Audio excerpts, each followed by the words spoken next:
चलिए दोस्तों, तो आज हम लोग कंटिन्यू करेंगे एसएससी सीजीएल 2020-2019 का जो टीयर 2 के पेपर्स हम लोग सॉल्व कर रहे हैं। और 15 नवंबर का शिफ्ट जो क्वेश्चन बच गए थे वो हम लोग कंप्लीट करेंगे। मेरे ख्याल से 1 से 46 तक हमने कर लिया था। आज हम लोग 47 से 100 तक करेंगे कंप्लीट। ठीक है, तो बहुत फायदा होगा अगर आप 2020 सीजीएल के लिए प्रिपेयर कर रहे हैं, टीयर 2 के लिए खास तौर से, तो बहुत ज्यादा फायदा होगा। इवन सीजीएल 2020 टीयर 1 के लिए भी ये तो हर एग्जाम के लिए बहुत रिलेवेंट है, क्योंकि जब से टीसीएस आया है तब से जो पैटर्न है सारे एग्जाम को बिल्कुल सिमिलर हो गया है। आप किसी भी एग्जाम में किसी भी लेवल का क्वेश्चन एक्सपेक्ट कर सकते हैं। ठीक है, चलिए शुरू करते हैं। शुरू करने से पहले फिर से मैं आपको बता दूं कि 25 अगस्त यानी कि आज से शुरू हो चुका है SSC CGL 2020 tier mains batch, जिसको अविनाश शर्मा सर और रानी मैम ने शुरू किया है। टॉप लेवल के एजुकेटर्स हैं ये लोग, और डिस्क्रिप्शन में लिंक है, वहां जाके आप चेक कर सकते हैं। काफी सारे क्वालिटीज यहाँ पे बेनिफिट्स आपको मिलते हैं यहाँ पे, प्लस सब्सक्रिप्शन का ही बहुत सारा बेनिफिट है। सबसे बड़ा बेनिफिट मेरे हिसाब से जो अकेडमी दे रहा है वो है interact with your educator. Live class में आप वहां पे एक बटन दबा के सिर्फ अपना बात कर सकते हैं लाइव क्लास में अपने टीचर से। तो ये सबसे यूनिक फीचर है। तो मैं भी सोच रहा था कि इसको यूज करूं। अदरवाइज लाइव टेस्ट, क्विजेज वगैरह ये सब तो है ही, एनालिसिस, पीडीएफ मटेरियल सब आपको मिलता है वहां पे क्लास के बाद ही। एक अनअकैडमी प्रॉमिस ऑफर है, अगर आप सीजीएल 2021 या सीएचएस 2021 के लिए प्रिपेयर करना चाहते हैं तो 1 साल का सब्सक्रिप्शन आप ले सकते हैं अनअकैडमी का 5850 रुपए में। उसके अलावा आपको 12+3 टोटल 15 महीने का बेनिफिट आपको मिलेगा। तो ये बहुत बड़ा बेनिफिट है, इसको चाहे तो एंजॉय आप कर सकते हैं। चलिए ठीक है, ये मेरा कोड है विशाल, इसको आपको यूज करना है मैक्सिमम डिस्काउंट हासिल करने के लिए या फिर किसी भी फ्री क्लास को अनलॉक करने के लिए। ठीक, तो चलिए ये सब तो हमने कर लिया था। हम लोग सीधे जंप करते हैं अपने 47 पे, यहां से हमने करना था। ये जो है ये सर्च सिग्नेचर का क्वेश्चन है, और इन सब क्वेश्चंस में कोई खास ट्रिक्स लगता नहीं है। ठीक है, बेसिक सबसे बेस्ट है कि इसको आप बेसिक मेथड से करो, आराम से इसको आप कर ले जाओगे। कोई इसमें प्रकांड पंडित होने की जरूरत बिल्कुल भी नहीं। यहाँ ऊपर तो कुछ खास करने के लिए है नहीं, तो जैसा है वैसे ही रहने दीजिए। 10 + √5 ऊपर जैसे का तैसा रख दिया मैंने। ये √10 को भी कुछ चेंज नहीं कर सकते हैं, लेकिन √20 को 2√5 लिख सकते हैं, बिल्कुल लिख सकते हैं। ये है 40 को क्या लिख सकते हैं, 2√10 लिख सकते हैं, बिल्कुल लिख सकते हैं। -√5 -80 को 16 × 5 यानी कि 4√5 लिख सकते हैं। ठीक, कैलकुलेट करने पे ये देखिए ये 3√10 हो जाएगा। और ये जो है, एक सेकेंड यहाँ पे मैं लिखता हूँ 15 ऊपर का तो यही रह जाएगा, और नीचे 3√10। ठीक है, 5√5 -3√5। ठीक है, यहाँ पे 3 कॉमन हो जाएगा, यहाँ से 3 कॉमन हटा देता हूँ, 3 कॉमन हो गया, ये 5 बार में कट गया। ठीक, अब नीचे वाला जो टर्म है हम लोग देख रहे हैं कि नीचे कुछ नहीं है, तो नीचे वाले टर्म को हम भी कोशिश करेंगे एलिमिनेट करने की। तो बस कुछ नहीं करेंगे, ऊपर नीचे रेशनलाइज करते हैं। तो √10 + √5 का होल स्क्वायर कर देंगे, और नीचे √10 का होल स्क्वायर -√5 का होल स्क्वायर ऑटोमेटिकली हो जाएगा। तो 5 आएगा, 10 - 5 5 से 5 कट गया। यहाँ हो जाएगा 10 + 5 + 2√50। ठीक है, तो यहाँ हो जाएगा ये 15 + 2 × 5 × 10। तो यहाँ हम लोग 5 कॉमन ले लेंगे, तो 3 + 15 नहीं होगा, 2 होगा, सॉरी 2। तो 3 + 2√2 आंसर मेरा आ गया 3।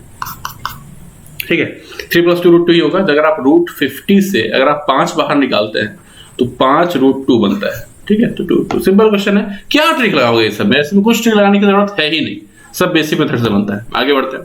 देखो ये क्वेश्चन जो है ना, ये क्वेश्चन देखने में लगा था बहुत डरावना, लेकिन बहुत ही सिंपल सा क्वेश्चन है, बहुत सिंपल।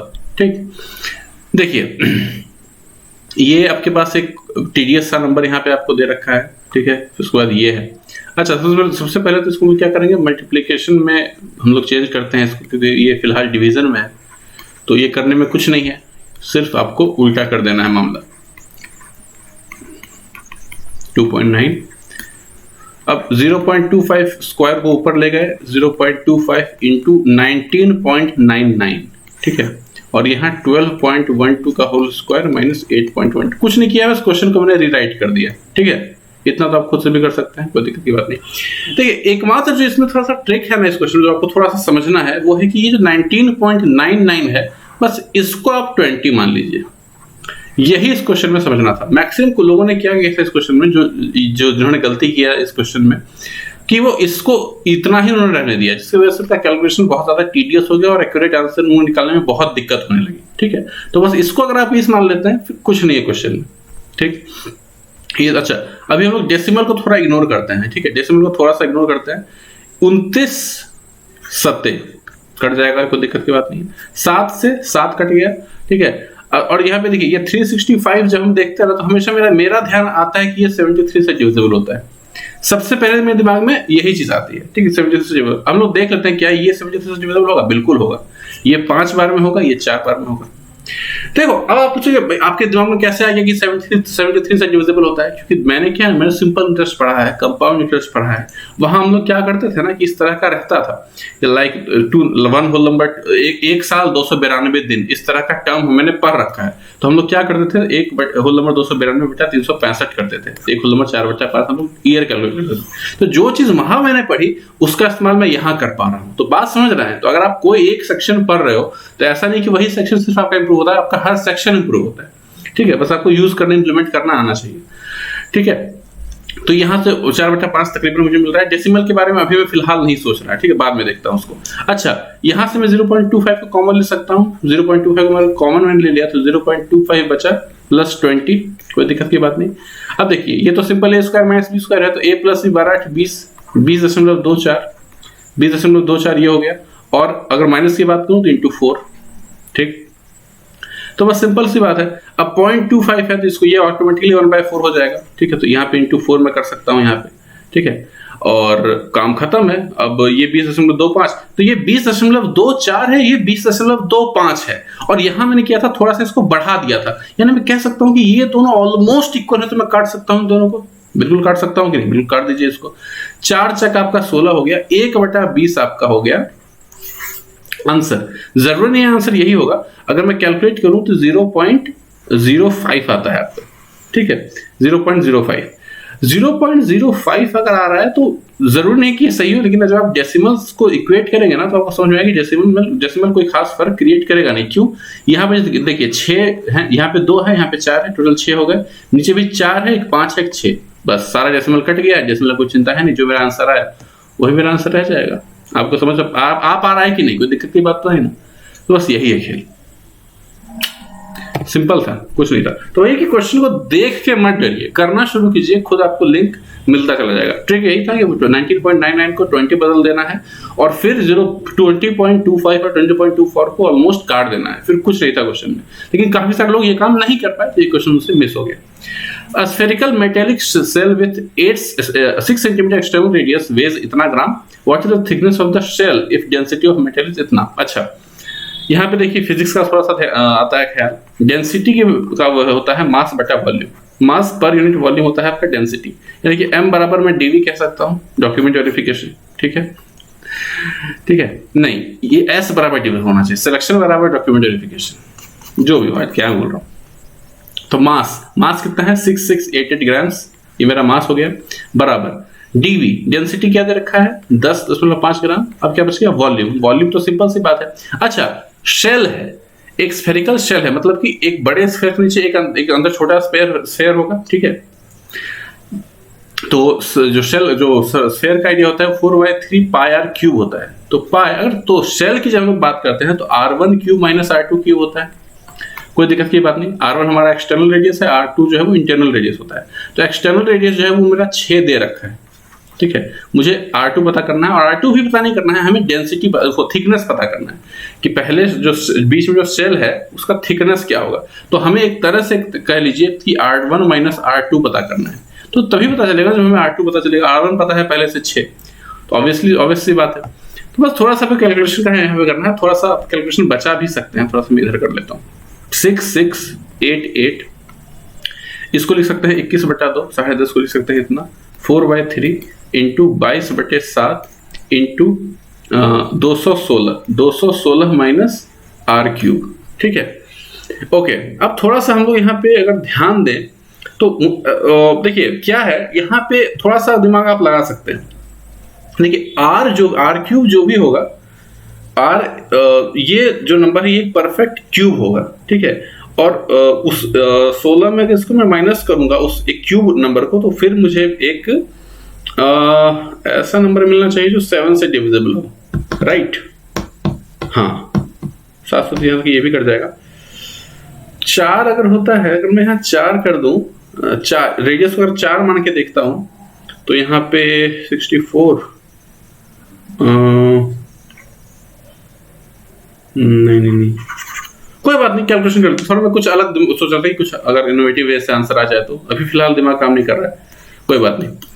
तो 22 दूना 44 से 11 दूनी 22, 11 छक 66, 11 0 8 4 1 5 2, ठीक है। हाँ अब देखिए 1 5 2 और यहाँ है 216 माइनस आर क्यूब, ठीक है। और साफ हम लोग कह सकते हैं कि आर की वैल्यू क्या होनी चाहिए, 64, आर क्यूब की वैल्यू क्या होनी चाहिए, 64 होनी चाहिए, तभी आ सकता है। सिंपल सा बात है यार, इतना कॉमन सेंस आप लगा सकते हैं ना। तो जैसे ही रेडियस जो है 4 आ गया, इंटरनल रेडियस 4 आ गया, एक्सटर्नल हमें 6 पता था, 6 माइनस 4 बराबर क्या रेडियस क्या हो जाएगी, 2 हो जाएगी। मैं यहाँ रुक इसलिए रहा था कि कोई एक ऐसा मैं यहाँ दिमाग लगा दूं जिससे कि मुझे कैलकुलेशन करना नहीं पड़े, हालांकि किया भी तो कुछ खास कैलकुलेशन है नहीं यहाँ पे, ठीक है। तो कोई बात नहीं, तो बस रेडियस पता चल गया, इंटरनल माइनस निकाल दिया, आंसर क्या थिकनेस। आगे बढ़ते हैं। A can do 20% work in 4 days, यानी कि 20%, यानी कि 1/5। 1/5 अगर 4 दिन में करता है तो एक कितना दिन में करेगा, 5 गुना 4 यानी कि 20 दिन में करेगा। ये आपको कितना कैलकुलेट करना पड़ेगा। B can do 33 whole number 1/3% of the same work in 10 days, यानी कि 1/3 काम 10 दिन में करता है, तो एक काम कितने दिन में करेगा, 30 दिन में करेगा। कोई दिक्कत की बात नहीं, मान लेते हैं। अच्छा सी की भी चर्चा है, बट सी को फिलहाल इग्नोर कीजिए। एलसीएम में 60 ले लूं अगर, तो 20 तिया 60, 30 गुना 60, यानी कि ए जो है एक दिन में 3 यूनिट काम करता होगा और बी एक दिन में जो है 2 यूनिट काम करता होगा, ठीक। दे वर्क फॉर 9 डेज, यानी कि 3 2 5 गुना 9, 45 यूनिट काम ए और बी ने 9 दिन के साथ काम करके कर लिया। अब बचा कितना, 15 यूनिट काम बचा, ठीक। जिसको सी ने 6 दिन में कंप्लीट किया। तो 6 दिन में अगर 15 यूनिट काम करता है सी, 6 यूनिट करता है 15 दिन में, तो 6 दिन में करता है 15 यूनिट, तो एक दिन में कितना करेगा, 15/6, ठीक है। तो अब क्या कह रहा है कि एक दिन में 15/6 यानी कि 5/3, ये है सी की एफिशिएंसी, ये है थी ए की एफिशिएंसी, ये है बी की एफिशिएंसी, ये है सी की एफिशिएंसी। अब क्या कह रहा है कि बी एंड सी, क्वेश्चन है B and C together we complete 75% of the work. 75% C का होता है 45, ये हो गया आपका वर्क। और करने कौन वाले हैं, बी और सी मिलकर करने वाले हैं। बी का एफिशिएंसी 2 है, सी का एफिशिएंसी कितना है, 5/3, ठीक है। तो 45 × 3 अपॉन, कुछ गलत हो रहा है क्या, 3 5 सॉरी यहाँ 2 होगा, 5/2, 4 5 9, यार क्या हो गया, 2 होगा ना, सॉरी, तो 10 दिन, थोड़ा सा कंफ्यूजन हो गया। क्या किया मैंने, समझ रहे हैं कि आपने, ए की एफिशिएंसी है 3, बी की एफिशिएंसी है 2, दोनों मिलके एक दिन में कितना, अगर पूछे एक दिन में दोनों मिलके कितना करेंगे, तो 3 + 2 = 5, यानी कि एक दिन में ए प्लस बी मिलके 5 यूनिट काम करेंगे। तो 9 दिन में कितना करेंगे, 45 यूनिट। बचा कितना, 60 - 45 = 15 यूनिट बचा। अब 15 यूनिट जो है उसको सी जो है 6 दिन में करता है, तो 6 दिन में अगर 15 यूनिट सी काम करता है सी, तो एक दिन में कितना करेगा, 15/6 यानी कि 5/2, ठीक है। तो एक दिन में 5/2। अब जो 70% है 45, उसको करना है बी और सी को मिलके कितने दिन में करेगा। तो सी का बी का एफिशिएंसी है 2, सी का एफिशिएंसी है 5/2, डिवाइड कीजिए, आपको आ जाएगा 10 दिन में करेगा, ठीक है। आगे बढ़ते हैं। The market price of an article is 40% above its cost price. If its selling price is इतना और market price, then the profit percentage is. देखिए ये सब अच्छा क्वेश्चन है, इसमें ये मतलब it's a good question, really good question. देखिए इसको मैं लोग अलग तरीके से कर सकते हैं, मैं कैसे करता हूँ वो बताता हूँ मैं आपको। जैसे मैं एक फॉर्मूला होता है P बराबर जो होता है वो होता है M - D - M × dy/100, ठीक। तो P ही मुझे निकालना है, प्रॉफिट ही एक्चुअली मुझे निकालना है, ठीक है। तो ये है मार्कअप परसेंट, ये डिस्काउंट परसेंट, ठीक है। तो यहाँ पे साफ साफ हमें दे रखा है कि मार्कअप जो है वो 40% है, ठीक है।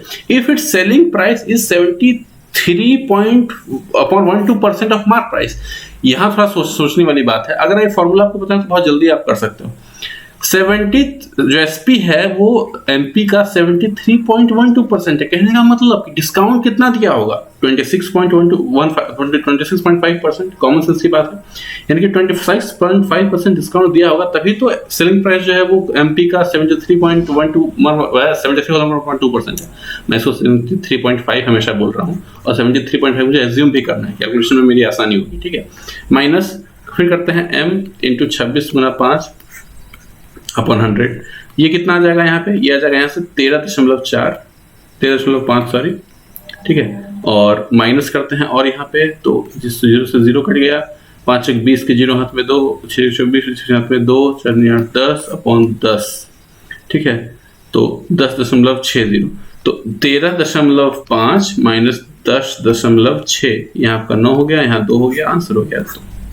ठीक है, तो ये फॉर्मूला अगर आपको पता है तो आप खटाक से कर लोगे, नहीं पता है तो भी कोई बहुत दिक्कत की बात है, आराम से आप रेशियो का मेथड लेके कर सकते हो। जैसे कि मैं आपको थोड़ा सा हिंट दे देता हूँ यहाँ पे कि आपको यहाँ पे CMS लिखना है। ठीक है, CMS क्या कर रहा है कि अगर ये 100 था तो ये MP है जो है वो 140 है। अब इसको इस परिस्थिति को आपको थोड़ा सा जो है वो फ्रैक्शन में चेंज करना होगा, तो वो थोड़ा सा टीडियस हो सकता है। 147/200 ये हो जाएगा। ठीक है, और इसको आप ऐसा कर दीजिए कि MP को आप अगर 200 MP अगर 200 है तो SP जो है मेरा 147 है। अब इसको यहाँ पे 200 में लिख देता हूँ, यहाँ 140 लिख देता हूँ। आपका CMS का रेशियो आ जाएगा, तो फिर चीजें थोड़ी सी कॉम्प्लिकेट हो जाती है। ठीक है, थोड़ा कैलकुलेट करने में थोड़ा सा दिक्कत होता है। तो अगर वो फॉर्मूला पता है तो ठीक है, अगर इससे भी आप करोगे तो भले ही 10-15 सेकंड ज्यादा लगे, बट इससे भी आंसर आपका आ ही जाएगा। ठीक है, आगे बढ़ते हैं।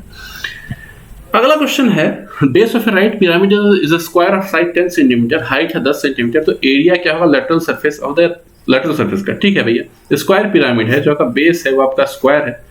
एक ऐसा पिरामिड जिसका बेस स्क्वायर हो उसी को बोलते हैं स्क्वायर पिरामिड। ठीक है, और कोई फर्क नहीं होता। ठीक, ओके, ये है इसका साइड 10, हाइट कितनी दे रखी है, लेटरल नहीं बोल रहा हूँ, ये प्योर हाइट की बात कर रहा हूँ। ये है आपका 10, तो एरिया बताना है लेटरल सरफेस का। अच्छा, एक बात बताइए कि अगर लेटरल सरफेस का एरिया मुझे बताना है, मतलब कि ये जो ट्रायंगल साइड, हर एक 4 ट्रायंगल बनेगा हर एक साइड पे। ठीक है, इस सबका एरिया को मुझे सम बताना है। तो इसका बेस तो मुझे पता है 10, लेकिन ये लेंथ जो स्लैंट हाइट है वो मुझे नहीं पता है, वो कैसे पता चलेगी? तो आप मुझे एक बात बताइए कि हाइट तो थी 10, लेकिन ये दूरी, इस दूरी की अगर मैं बात करूं, ये कितना होगा? ये 5 नहीं होगा क्या? बिल्कुल 5 होगा। ठीक है, तो ये आपका हो गया 5। ठीक है, और यही तो है, यही तो स्लैंट हाइट है, यही बनाना है भाई, जिसकी जरूरत है हमें। तो ये है आपके पास 10, ये है आपके पास 5, तो 125, 5√5। ठीक है, तो 5√5 आपका क्या हो गया? L हो गया। अब बस हाफ, इस ट्रायंगल का एरिया क्या हो जाएगा? Half into base into height. इस ट्रायंगल के लिए स्लैंट, इस पिरामिड का स्लैंट हाइट इस ट्रायंगल के लिए हाइट होगा। ऐसे कितने हैं? 4 हैं, तो 4 कर दीजिए। 2 5 10, 25 25 100, 100√5 आपका आंसर हो गया। 100√5 ही इस पिरामिड का लेटरल सरफेस एरिया होगा। ठीक है, आगे बढ़ते हैं। Area in square units found by graph this and the x axis. देखिए, ये कोऑर्डिनेट क्वेश्चन है और थोड़ा सा इसमें उतना सिंपली आंसर तुरंत नहीं दिखता है। ठीक है, क्योंकि देखिए 7 का मल्टीपल हम लोग अज्यूम कर भी लेते हैं, बट यहाँ 2 मल्टीपल्स है, तो ऐसे क्वेश्चन, हर क्वेश्चन को ज्यादा दिमाग लगा के करने की जरूरत नहीं है, कुछ में आपको बेसिक वे में करना ही पड़ेगा। जैसे कि देखिए, एक ये स्ट्रेट लाइन, ये 2 स्ट्रेट लाइन है, दोनों का इक्वेशन है, और स्ट्रेट लाइन का एक इंटरसेप्ट फॉर्म होता है। ठीक है, इक्वेशन को ही अलग तरीके से अगर हम लिख दें तो हमें अलग अलग चीजें पता चल जाती हैं, अगर आपने कोऑर्डिनेट पढ़ा होगा तो। 8x + 3y = 24 और 2x + 8 बराबर होता है y। यहाँ पे दे रखा है y। अच्छा, इसको पहले आप इधर ले आइए, तो 2x - y = -8। ठीक, अच्छा, मैं क्या करता हूँ ना, इस 24 है, इसको मैं इधर ले आता हूँ, यहाँ इसके नीचे भी चला जाएगा, इसके नीचे भी चला जाएगा और इसके नीचे भी चला जाएगा, तो ये हो जाएगा x/3, ये हो जाएगा y/8, ये हो जाएगा 1। सिमिलरली ये -8 को मैं नीचे कर ले आऊँ, तो ये हो जाएगा x/-4। ठीक है, प्लस y/2 हो जाएगा ये, और ये हो जाएगा 1। कोई दिक्कत की बात नहीं। अब देखिए इसकी खासियत क्या है, ये भी अभी भी एक लाइन का ही इक्वेशन है और ये भी एक लाइन का ही इक्वेशन, लेकिन अब हमें अलग अलग चीजें पता चलेंगी। अब हमें ये पता चलता है कि अगर हम लोग x और y पे इसको प्लॉट करें, दोनों लाइंस को, अगर इसको प्लॉट करते हैं, तो कहने का मतलब ये है कि ये जो लाइन है, ये जो इक्वेशन लाइन का, ये x एक्सिस पे +3 का इंटरसेप्ट काटता है और y पे +8 का। यहाँ मान लीजिए ये 3 0 ये पॉइंट होगा, और ये मान लीजिए कि 0,8 ये पॉइंट है, तो ये लाइन जो है हमारी वो कुछ इस तरीके से गुजरेगी। ठीक है, x पे 3 और y पे 8 इंटरसेप्ट काटती है।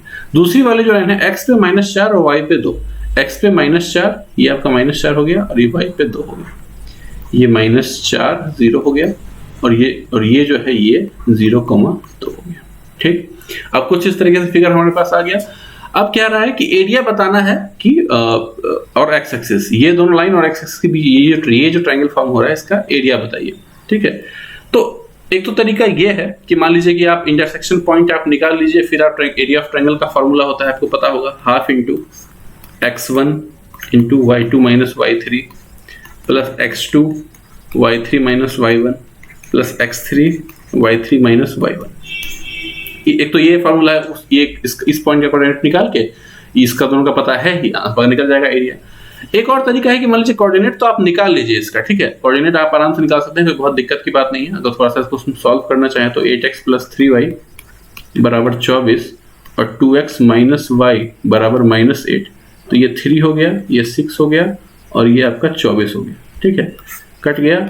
14 बराबर 0, x की वैल्यू है 0, x की वैल्यू अगर 0 है, x की वैल्यू 0 आ रही है ना, हाँ, x की वैल्यू 0 है और y की वैल्यू है 8। x की वैल्यू 0 है और y की वैल्यू, मतलब कि इस पॉइंट पे, इसी पॉइंट पे कट रहा है, ठीक है, मतलब कि ये जो हम इंटरसेक्शन को देख रहे हैं इसी पॉइंट पे ये लाई कर जा रहा है, यानी कि 0,8 पे ही ये लाइन भी गुजरेगा इस ढंग से। मतलब कि अगर इंटरसेक्शन की बात करें तो हमारा जो वो हो जाएगा, ये हो गया अगर 0,8, मतलब कि इसकी जो परपेंडिकुलर हाइट होगी वो है 8, ठीक है। अच्छा, ये जो बेस की अगर मैं बात करूं तो बेस हो जाएगा ये 4 यूनिट, ये 3 यूनिट, 4 प्लस 3 टोटल 7 यूनिट का ही लेंथ हो जाएगा।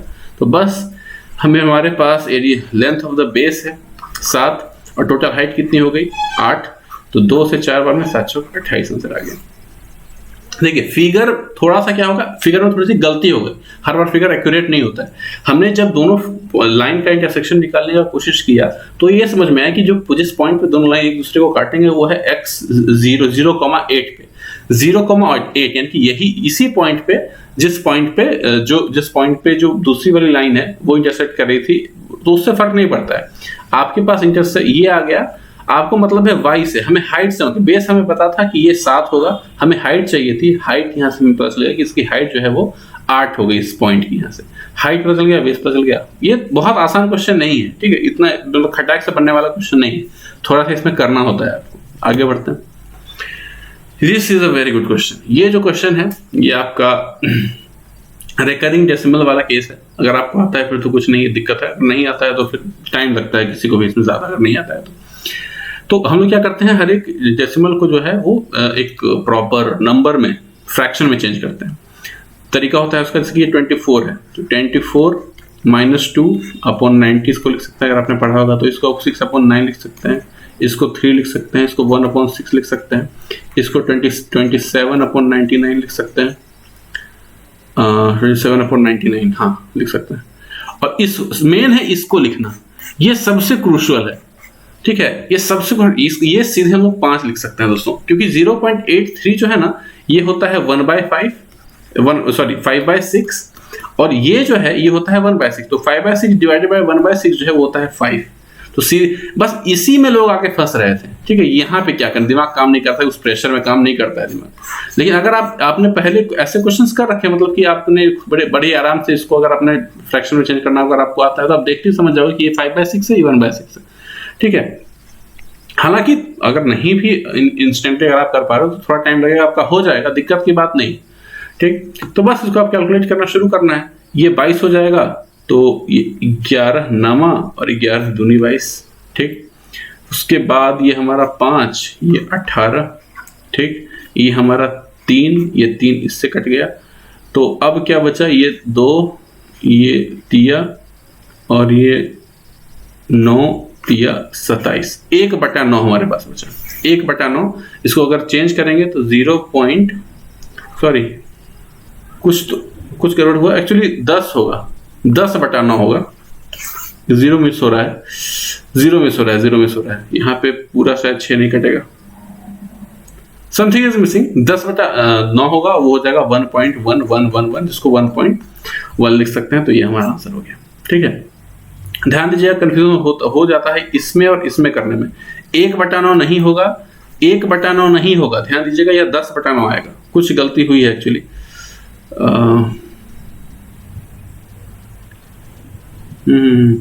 कुछ गलती हुई है, अभी इसको इग्नोर करते हैं, ठीक है, आगे बढ़ता है।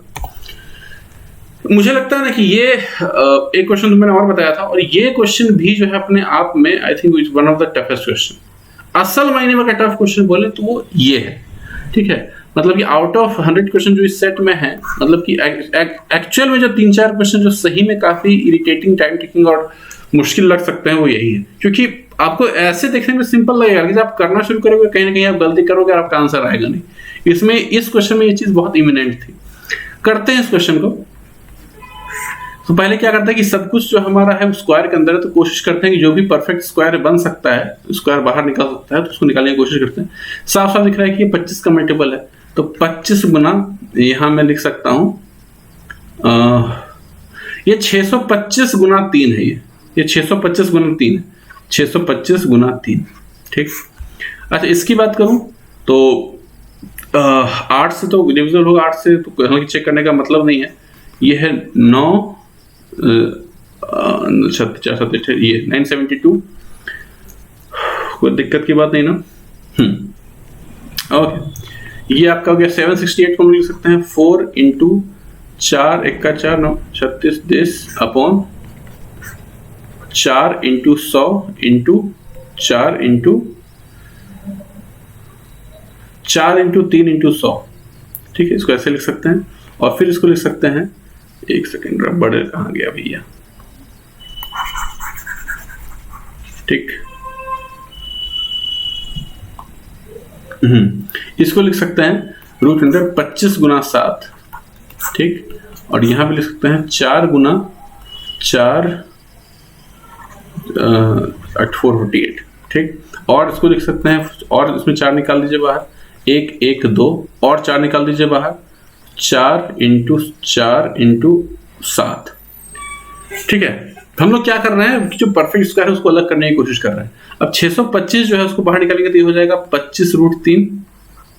ठीक है, इसको थोड़ा सा और बाइफरकेट किया जा सकता है, 4 गुना 4 दुनिया 4 12 243, और फिर ये हो जाएगा 81 इंटू 3। ठीक है, तो 4 बाहर निकल जाएगा, 9 बाहर निकल जाएगा और रूट 3 रह जाएगा यहाँ पे। ठीक है, 4 बाहर निकल जाएगा और 64 गुना 3 भी होता है, तो 8 भी बाहर निकल जाएगा और यहाँ पे रूट 3 रह जाएगा। ठीक है, फिर यहाँ पे 4 नहीं निकलेगा, यहाँ पे 2 निकलेगा। सॉरी, ये गलती तो हुई है, 4 9 यहाँ पे नहीं हुई है, यहाँ पे निकलेगा 2। ठीक है, यहाँ 2 निकलेगा और यहाँ पे जो है 10 निकलेगा बाहर और 2 निकलेगा और यहाँ रूट 3 रह जाएगा। फिर यहाँ पे 5 रूट 7 रह जाएगा। ठीक, और यहाँ पे 4 गुना 4 7 रह जाएगा। देखते हैं कि आंसर सही आ पाता नहीं, कोशिश की, बात वही है, कोशिश किया हमने, देखते हैं कहाँ किस हद तक सफल। 3 से 3 कट गया, इससे ये कट गया, इससे ये कट गया। ठीक, अब और क्या काटना है, 8 गुना 16, 16 से 4 ऊपर और बच गया, तो ये 5 बार में कट जाएगा और ये 5 कट गया ऐसे। ठीक है, तो 5 गुना, हाँ, तो बच गया ऊपर में 5 गुना 5 बटा 9 गुना 4 गुना 4। ठीक है, इसका रूट अंडर निकालना है, तो ये हो जाएगा 5 और ये हो जाएगा 12। हो, आ गया। तो सिंपल करना, मतलब एकदम सिंपल क्वेश्चन, लेकिन कैलकुलेशन ऐसा कि जिसमें कि गलती होने की संभावना बहुत ज्यादा हो जाती है। जैसे यहाँ पे मैं 2 की जगह पे 4 लिख दिया था, तो गलती होने के चांसेस बहुत ज्यादा होते हैं। ठीक है, एज ए एस्पायरेंट अगर आपने बहुत प्रैक्टिस की भी है, फिर भी 100% श्योर नहीं हो सकते हो कि हाँ ये तो किया तो सही ही होगा, अब मुझे रीचेक करने की जरूरत नहीं। ठीक है, एनीवेज ये भी अच्छा क्वेश्चन है। कह रहा है pipe A and B can fill a tank in 43.2 minutes and 108 minutes respectively. Pipe C can empty it in 3 liters per minute. When all the 3 pipes are open together, they fill the tank in 54 minutes. The capacity of the tank is, ठीक है, तो A जो है वो लाता है 43.2 minutes में भरता है टैंक को, B भरता है 108 मिनट में। ठीक है, अब C के बारे में बात करें, उसके बारे में बाद में देखेंगे। पहले क्या करते हैं, एलसीएम ले लेते हैं और मान लेते हैं कि पूरा जो कैपेसिटी है वो 432 है, 432 लीटर्स मान लेते हैं। ठीक है, तो कहने का मतलब हम लोग यहाँ से कह सकते हैं कि A जो है वो 10 लीटर पर मिनट भर रहा होगा, और इसके बारे में कह सकते हैं ये 4 लीटर पर मिनट भर रहा होगा। ठीक है, C क्या कर रहा है, C जो है 3 लीटर पर मिनट खाली कर रहा है। तो तीनों जब ओपन होते हैं, जब तीनों ओपन होंगे तो 54 मिनट में भरता है। तो आप मुझे ये बताइए कि अगर दोनों को मैं जोड़ूं और तब 54 से मल्टीप्लाई कर दूं तो क्या आएगा, तो ये आएगा कि A और B मिलके कितना भरेंगे, A और B मिलके कितना भरेंगे। 54 मिनट में टैंक फिल हो रहा है, लेकिन एक्चुअल में A और B अगर सिर्फ रहते, C नहीं रहता, तो कितना काम होता। 14 चौक 56 के 6 हाथ में 5, 14 में 70, 756।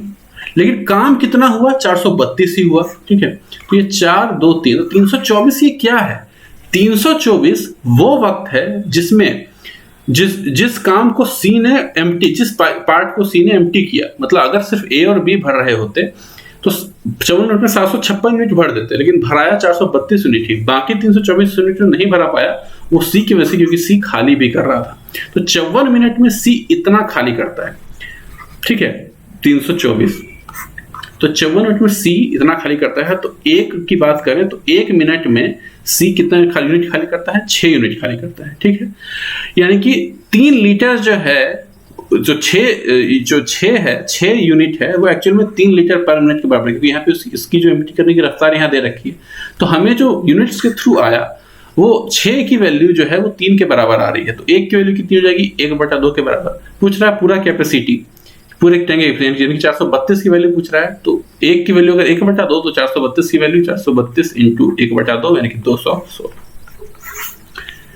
ये भी अच्छा क्वेश्चन, ये डेफिनेटली थोड़ा अच्छा क्वेश्चन था, लेकिन इजी था। ऐसे क्वेश्चन आप लोग कर चुके हैं, थोड़ा सा अलग फॉर्म में शायद घुमा के थोड़ा पूछा हुआ है, लेकिन ऐसे क्वेश्चन आप लोग आराम से आपने किए हैं और आप कर सकते हैं, कोई दिक्कत की बात नहीं। आगे बढ़े।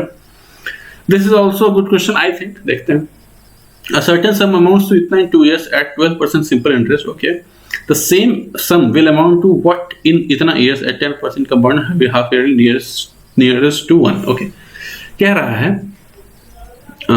एक सम है, वो 15,500 रुपये बन जाता है 2 साल में सिंपल इंटरेस्ट। यानी कहने का मतलब हो गया, कह सकते हैं कि 100 रुपया तो शुरू में मान लो कि रहा होगा, 2 साल के बाद 12% के रेट पर, यानी कि 124% हो गया होगा 2 साल में, और 124 की वैल्यू दे रखी है 15,500। तो अब यहाँ पे तुरंत हमें 1 और 100 की जरूरत नहीं है, हम लोग सीधे क्या करते हैं, 15,500 बटा 124 पूरा 100, ये हमारा प्रिंसिपल हो गया। हमें इस कैलकुलेट करने की जरूरत नहीं है, ये खुद आगे बाद में कैलकुलेट करेंगे, ठीक है। ये भी तरीका है, ये भी एक तरीका है एग्जामिनेशन हॉल में सारा कैलकुलेशन। अभी आपको प्रिंसिपल निकालने कुछ मिलेगा नहीं आपको, लेकिन आपको ये कंफर्म है कि ये कैलकुलेशन से मुझे प्रिंसिपल मिलेगा, तो जहां भी मुझे जरूरत पड़ेगी प्रिंसिपल की तो इस कैलकुलेशन में जाकर रख दूंगा, काम खत्म हो जाएगा। The same sum will amount to what in इतना years at 10% compounding half yearly. अब देखिए एक बात बताइए, रेट है आपका 10%, हाफ ईयरली की बात अगर हो रही है और 1.5 साल टाइम है, तो हम लोग कह सकते हैं टाइम जो है वो 3 यूनिट हो गया, रेट हमारा हाफ ईयरली है तो कितना हो जाएगा, 5% हो जाएगा, ठीक, कोई दिक्कत की बात नहीं, ओके। अब 5% की अगर बात है तो 5% का जो इफेक्ट होता है 3 साल में, तो वो होता है 15.7625, 15.7625। हम लोग कर भी लेते हैं, 10.25 जोड़ 5 जो 10.25 इंटू 100 इंटू 5/100। ये कैलकुलेट अगर आप करेंगे तो 15.7625 आता है। तो कहने का मतलब कि ये तो आपका इंटरेस्ट हुआ, कंपाउंड इंटरेस्ट, प्रिंसिपल कितना होगा, 115.7625, ठीक है। तो ये आपका अगर वो हो गया, ये 100 की वैल्यू अगर ये हो गई, तो फिर आप 1 की वैल्यू 100 कट जाएगा और फिर हमें 115.7625 से आपको मल्टीप्लाई करना होता है, ठीक। आपको एग्जैक्ट निकालने की जरूरत नहीं है, यहाँ पे आप कोई भी वैल्यू अपने हिसाब से आप अज्यूम कर सकते हैं। मान लीजिए यहाँ मैंने इस सबको काट के 6 लिख लिया, ठीक है, 6 लिख लिया और कोई खास फर्क नहीं है। ये 4 बार में कट जाएगा और ये 500 बार में कट जाएगा। ये आपका 4, ये 29, 16, 29, 35, 1450 से थोड़ा सा ज्यादा, थोड़ा सा कम होगा, 1450 से 14,500 से थोड़ा सा कम यही है, ठीक है। ये भी है लेकिन थोड़ा ज्यादा कम हो रहा है। अगर आप थोड़ा सा आप सेंस लगा पा रहे होंगे तो आप गेस कर सकते हैं कि ज्यादा कम हो जाएगा, क्योंकि ये जो है क्योंकि 100% की जो वैल्यू है तकरीबन 1% की वैल्यू तकरीबन 150 रुपए के आसपास है 1% की वैल्यू, और यहाँ जो हम लोग इंक्रीज कर रहे हैं वो उतना नहीं कर रहे हैं, आधा से भी कम कर रहे हैं, इसलिए 470 ज्यादा नजदीक है, इसलिए हमारा आंसर हो जाएगा। अगर आप नहीं अप्रोक्सीमेशन लगाना चाहोगे, यहाँ देखिए नियरेस्ट टू 1 की बात कर रहा है, यानी कि यहाँ पे ना डिजिटल सम लगेगा ना ही यूनिट डिजिट लगेगा। या तो आप कैलकुलेशन पूरा कीजिए या तो आप अप्रोक्सीमेशन का मदद ले सकते हैं, नहीं तो अगर आप कैलकुलेशन करेंगे तो अच्छा खासा वक्त लगेगा आपको, उसमें याद रखिएगा, ठीक है। आगे बढ़ते हैं। ये सवाल, ये भी अच्छा सवाल है, सिंपल है। 10a³ + 4b³ upon 11a³ - 15b³ बराबर 7/5। 50a³ + 20b³ बराबर 77a³ - 15 105b³, ठीक है। 135b³ बराबर 27a³, ठीक है। इस 27 + 35 से 5b³ बराबर a³ कह सकते हैं। कुछ गलती हो रही है क्या? एक सेकेंड, 50a³ + 4, ठीक है, 50 20b³ 77 ठीक है, एक सॉरी 125 है, ये 125 है, तो 125 बी क्यूब बराबर 27 ए क्यूब। अब दोनों तरफ क्यूब रूट अगर कर दे तो 5b बराबर 3a हो जाएगा, काम ही खत्म हो गया। तो 3 अगर b से ऊपर नीचे डिवाइड कर दें तो 3a बाई बी प्लस 5 हो जाएगा upon 9a by B minus 2 हो जाएगा। तो 3 इंटू a बाई बी की वैल्यू क्या हो जाएगी, 5 बाई 3 हो जाएगी, 5 बाई 3 प्लस 5 और 9 इंटू 5 बाई 3 माइनस 2, तो 5 5 10 और 5 5 10 बटा 13, 10 बटा 13 आंसर। सिंपल, ठीक है, कुछ नहीं, ये सब क्वेश्चन में बहुत ही सिंपल है। x plus 20% of this is 25% more than x% of 220। x plus 20% यानी कि this of 250 is 25% more than यानी कि 125% of x बटा 100 of 220। कोई दिक्कत की बात नहीं, ये चीज समझ पाए कि नहीं, ये समझना जरूरी है, थोड़ा सा ध्यान दीजिएगा, आप समझ जाइएगा। 25% more than x, more than यानी कि जितना था उसका 25% ज्यादा, यानी कि 125%, ठीक है। तो 100 से 100 कट जाएगा, इधर से 5 पच्चे 25 पच्चे 25 चौके 4 45, ठीक है, 5 और 5 9 25 दहे के 10x प्लस 200 बराबर 9x, x की वैल्यू माइनस 200। अरे ये कैसे हो सकता है? How can this happen? I just can't figure it out, you know. x plus 20% of 250 is 25% more than x% of इतना। गलती तो नहीं होनी चाहिए दोस्त, कोई बात नहीं, बार फिर से करने की कोशिश करते हैं। x प्लस 20 अपॉन 100, यही सब है, एक्यूरेसी को इम्प्रूव करना होता है, ठीक है। वो नहीं होता है तो फिर कितना ही पढ़ ले तो फिर कोई फर्क नहीं पड़ता है, ठीक है। x बटा 100 इंटू 220, ठीक, 100 से 100 कट गया, ठीक है। चलिए इसको भी काट ही देते हैं, 25 25 5 20, ठीक है। अब आपका क्या हो गया कि 20 into x plus 20 into x plus 20 बराबर 22x, ठीक है। तो 20x प्लस 400 बराबर 22x, x की वैल्यू 20%, तो x की वैल्यू 20 हो गई, यानी कि 20 यानी कि 70, यानी कि 10% ऑफ 70 यानी कि 7 is what percent less then 15/100 of 70,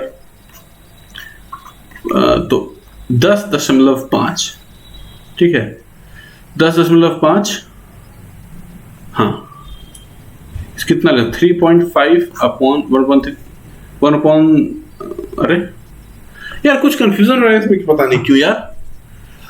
then इतना is what percent less then this, तो 15% ऑफ दिस ये आ गया 10.5 आ गया, ये मुझे 7 आ गया था, ठीक है। कितना लेस है तो 3.5 कितने पे, तो 10.5 पे, तो 35 एक बार में दिया होगा, 33.13% होना चाहिए। कुछ गलती लग रहा है इस क्वेश्चन में, या कुछ मेथड में गलती हुआ क्या। अच्छा आप देख लीजिएगा, सिंपल सा क्वेश्चन है, बस यहीं पे थोड़ा इस चीज को अगर आप लिख पा रहे हैं फिर कोई दिक्कत नहीं होनी चाहिए, कुछ इशू तो हो रहा है, कोई बात नहीं, आगे बढ़ते हैं।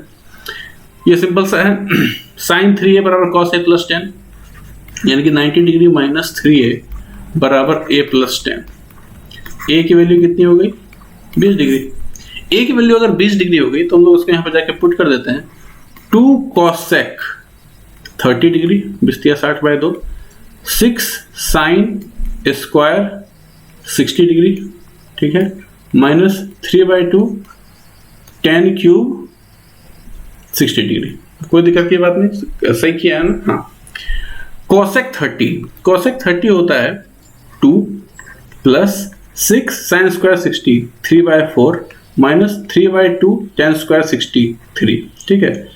तो 4 प्लस 18/4 माइनस 9/2, ठीक है। 4 को ले लिया एलसीएम, 16 प्लस 18 माइनस 18, 16/4 बराबर 4 आंसर, ठीक है। सिंपल सा था। इसमें क्या है ना कि कई बार गलती होता है, ऊपर नीचे लोग वैल्यू लिख देते हैं, ठीक है। मतलब कि लिखना है कॉस्ट 630 की वैल्यू 2 की जगह पे 1/√3/2 लिख दिया, 2/√3 कुछ गलती कर दिया, तो वहां पे इसके अलावा कोई इशू नहीं है। ये भी उसी तरह का सवाल है, आई थिंक आप कर लीजिएगा, ठीक है, ये सब पर नहीं जरूरत नहीं है, बस वैल्यू पुट करो और आंसर निकालो। ए बी सी, चलिए ए बी सी की बात कर रहे हैं। ए इज 80% मोर देन बी, यानी कि ए जो है बी से 80% ज्यादा है, and C is 48 whole number this percent less than the sum of A plus B, ठीक है। तो 728 28 340 280 और 56 330 336 340 बटा 700, ठीक है। तो 2 17 बटा 35, ठीक है। यानी कि इन दोनों का मान अगर दोनों का सम जो है 280, इससे क्या है इतना परसेंट लेस है, तो यह है 17 बटा 35, यानी कि 18 बटा 35 उसका वैल्यू होगा, ठीक। तो 35 जो है 3 4 8 18 26 से 18 44 से 18 से, ठीक है। सी जो है 144 हो गया। अब क्या बोल रहा है, by what percent C is less than A. C है 144, ए है 80, डिफरेंस कितना हो जाएगा 36 का, ए कितना है 180, कैलकुलेट करो तो 20% आपका आंसर आ जाएगा, ठीक है। आगे बढ़ते हैं। ये फिर सिमिलर क्वेश्चन, बट इसमें थोड़ा सा कुछ स्मार्ट मूव है, उतना भी सिंपल नहीं है। देखिए ये sin 38 है, ये sec 52 है। sec 52 is equal to cosec 38, cosec 90 minus 52 यानी कि 38, तो ये हमारा क्या खत्म हो जाएगा, यानी कि ये 2 बच जाएगा यहाँ पे। अब ये cos 64 और sin 26 बराबर cos 64, तो ये cos स्क्वायर 64 हो जाएगा प्लस ये sin स्क्वायर 64, ठीक है। तो ये क्या हो जाएगा 2, यानी 2 ये a cos square plus cos sin square बराबर 1 होता है, यानी कि 2 प्लस 1 हो गया ऊपर। नीचे बात करते हैं, तो tan स्क्वायर 23 और cot स्क्वायर 63, तो इसमें क्या होता है ना कि अपने आप में ही चेंज होता है। ये tan स्क्वायर 23 हम कौन लिख सकते हैं, cot square 67 plus tan square 67 minus 1 plus tan square 1 minus tan square 67 minus 1 minus cot square 67। इससे ये खत्म हो गया, तो 3 बाय -2, तो -3/2 आंसर हो गया। सिंपल है भाई, कुछ नहीं है सब। How many kg of rice, simple alligation का question, how many kg of rice costing इतना per kg, should be mixed इतना केजी ऑफ राइस कॉस्टिंग इतना per KG, so selling price इतना पर केजी, 18%, ओके। तो 18% gain पे इतना है, यानी कि 5310, ये 118 है। अगर हम लोग एक्चुअल सीपी की बात करें तो कितना होगा, ठीक है।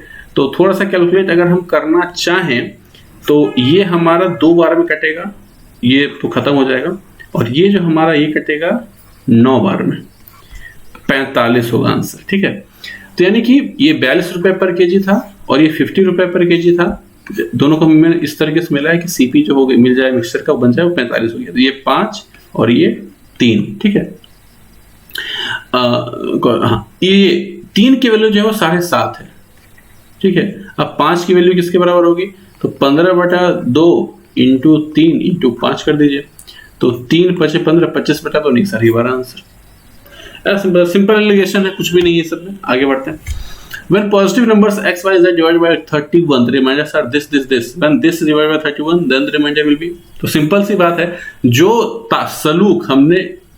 सलूक उस नंबर के साथ करने के लिए बोला गया है, हम लोग वही सलूक उस केस पे रिमाइंडर के साथ करेंगे।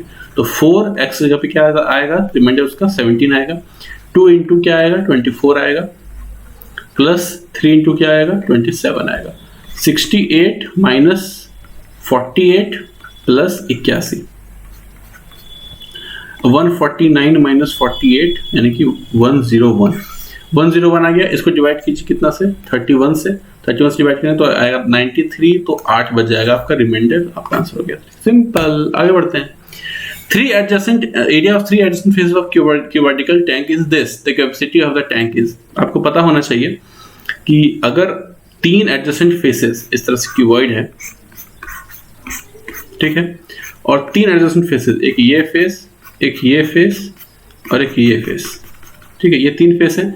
इन तीनों का अगर एरिया हमें पता है तो वॉल्यूम क्या होता है पता है, रूट अंडर ABC। अगर ABC तीनों सरफेस का एरिया होता है, तो ऐसा क्यों होता है, क्योंकि A का जो एरिया होगा वो होगा LB, दूसरे का होगा वो होगा BH, तीसरे का होगा LH।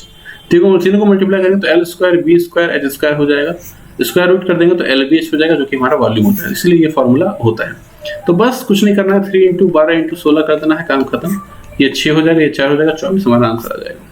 तो मतलब ये लीटर से पूछा तो 24, एक याद रखिएगा हमेशा 1 मीटर क्यूब में 1000 लीटर होता है।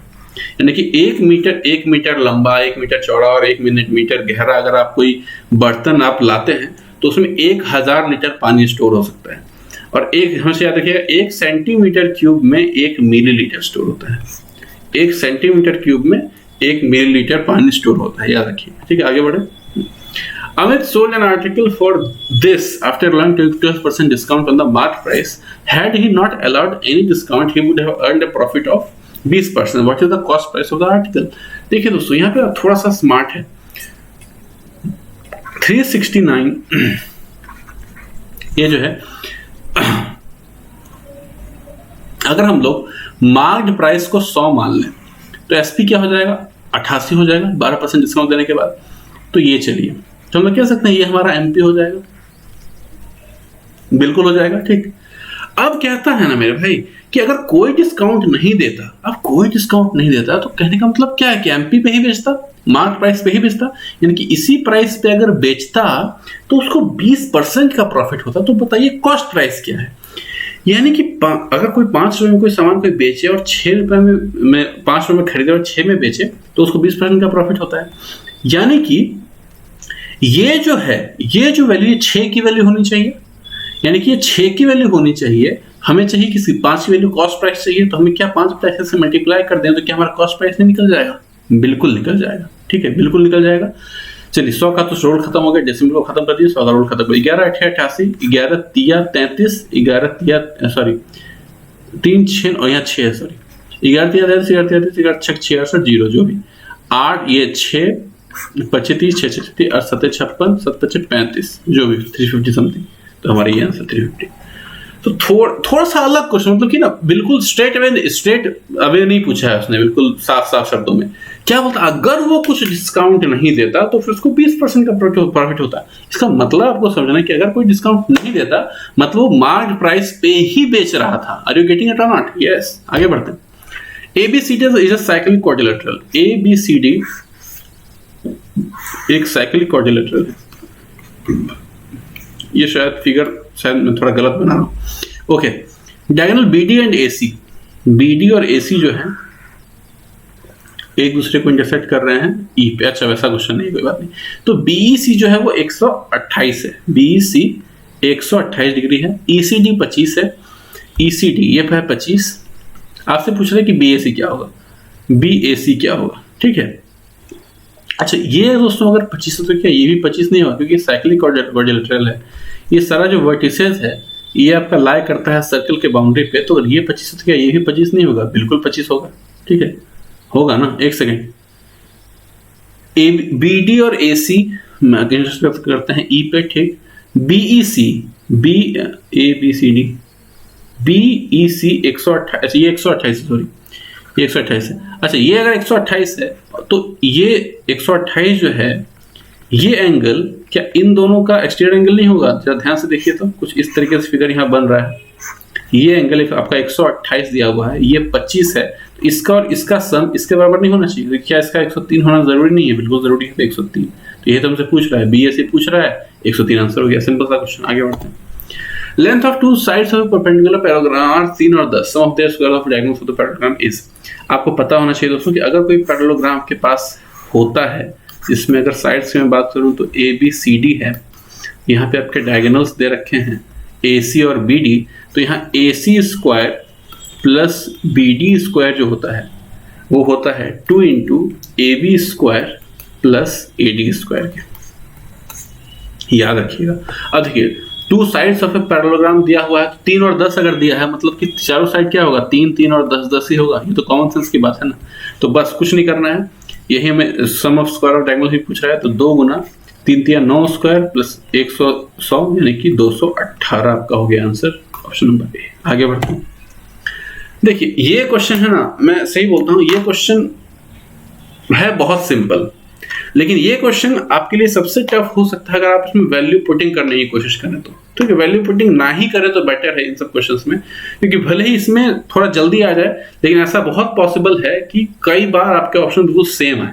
और मैं आपको दिखाता हूं कितना आसानी से आप कर सकते हैं, मतलब विद इन 1 मिनट आपका आंसर आ जाएगा अगर आप नॉर्मल मेथड से, बेसिक मेथड से करते हैं। तो देखिए क्या दे रखा है, बस सेक थीटा दे रखा है, मुझे पूछ क्या रहा है मुझसे, इस ये वैल्यू पूछ रहा है। ठीक है, अच्छा tan स्क्वायर थीटा मुझे बताइए तो क्या लिख सकता हूँ, सेक स्क्वायर थीटा माइनस 1, तो 1 minus sec square theta minus 1 upon 2 minus, अब मेरे पास सेक थीटा की वैल्यू है तो मैं सेक में ही बदलने की कोशिश करूंगा। अब जो साइन होता है मुझे पता है कि 1 माइनस कॉस स्क्वायर थीटा जो होता है वो क्या होता है, साइन होता है, और कॉस स्क्वायर थीटा बराबर क्या होता है, 1 बाय सेक स्क्वायर थीटा।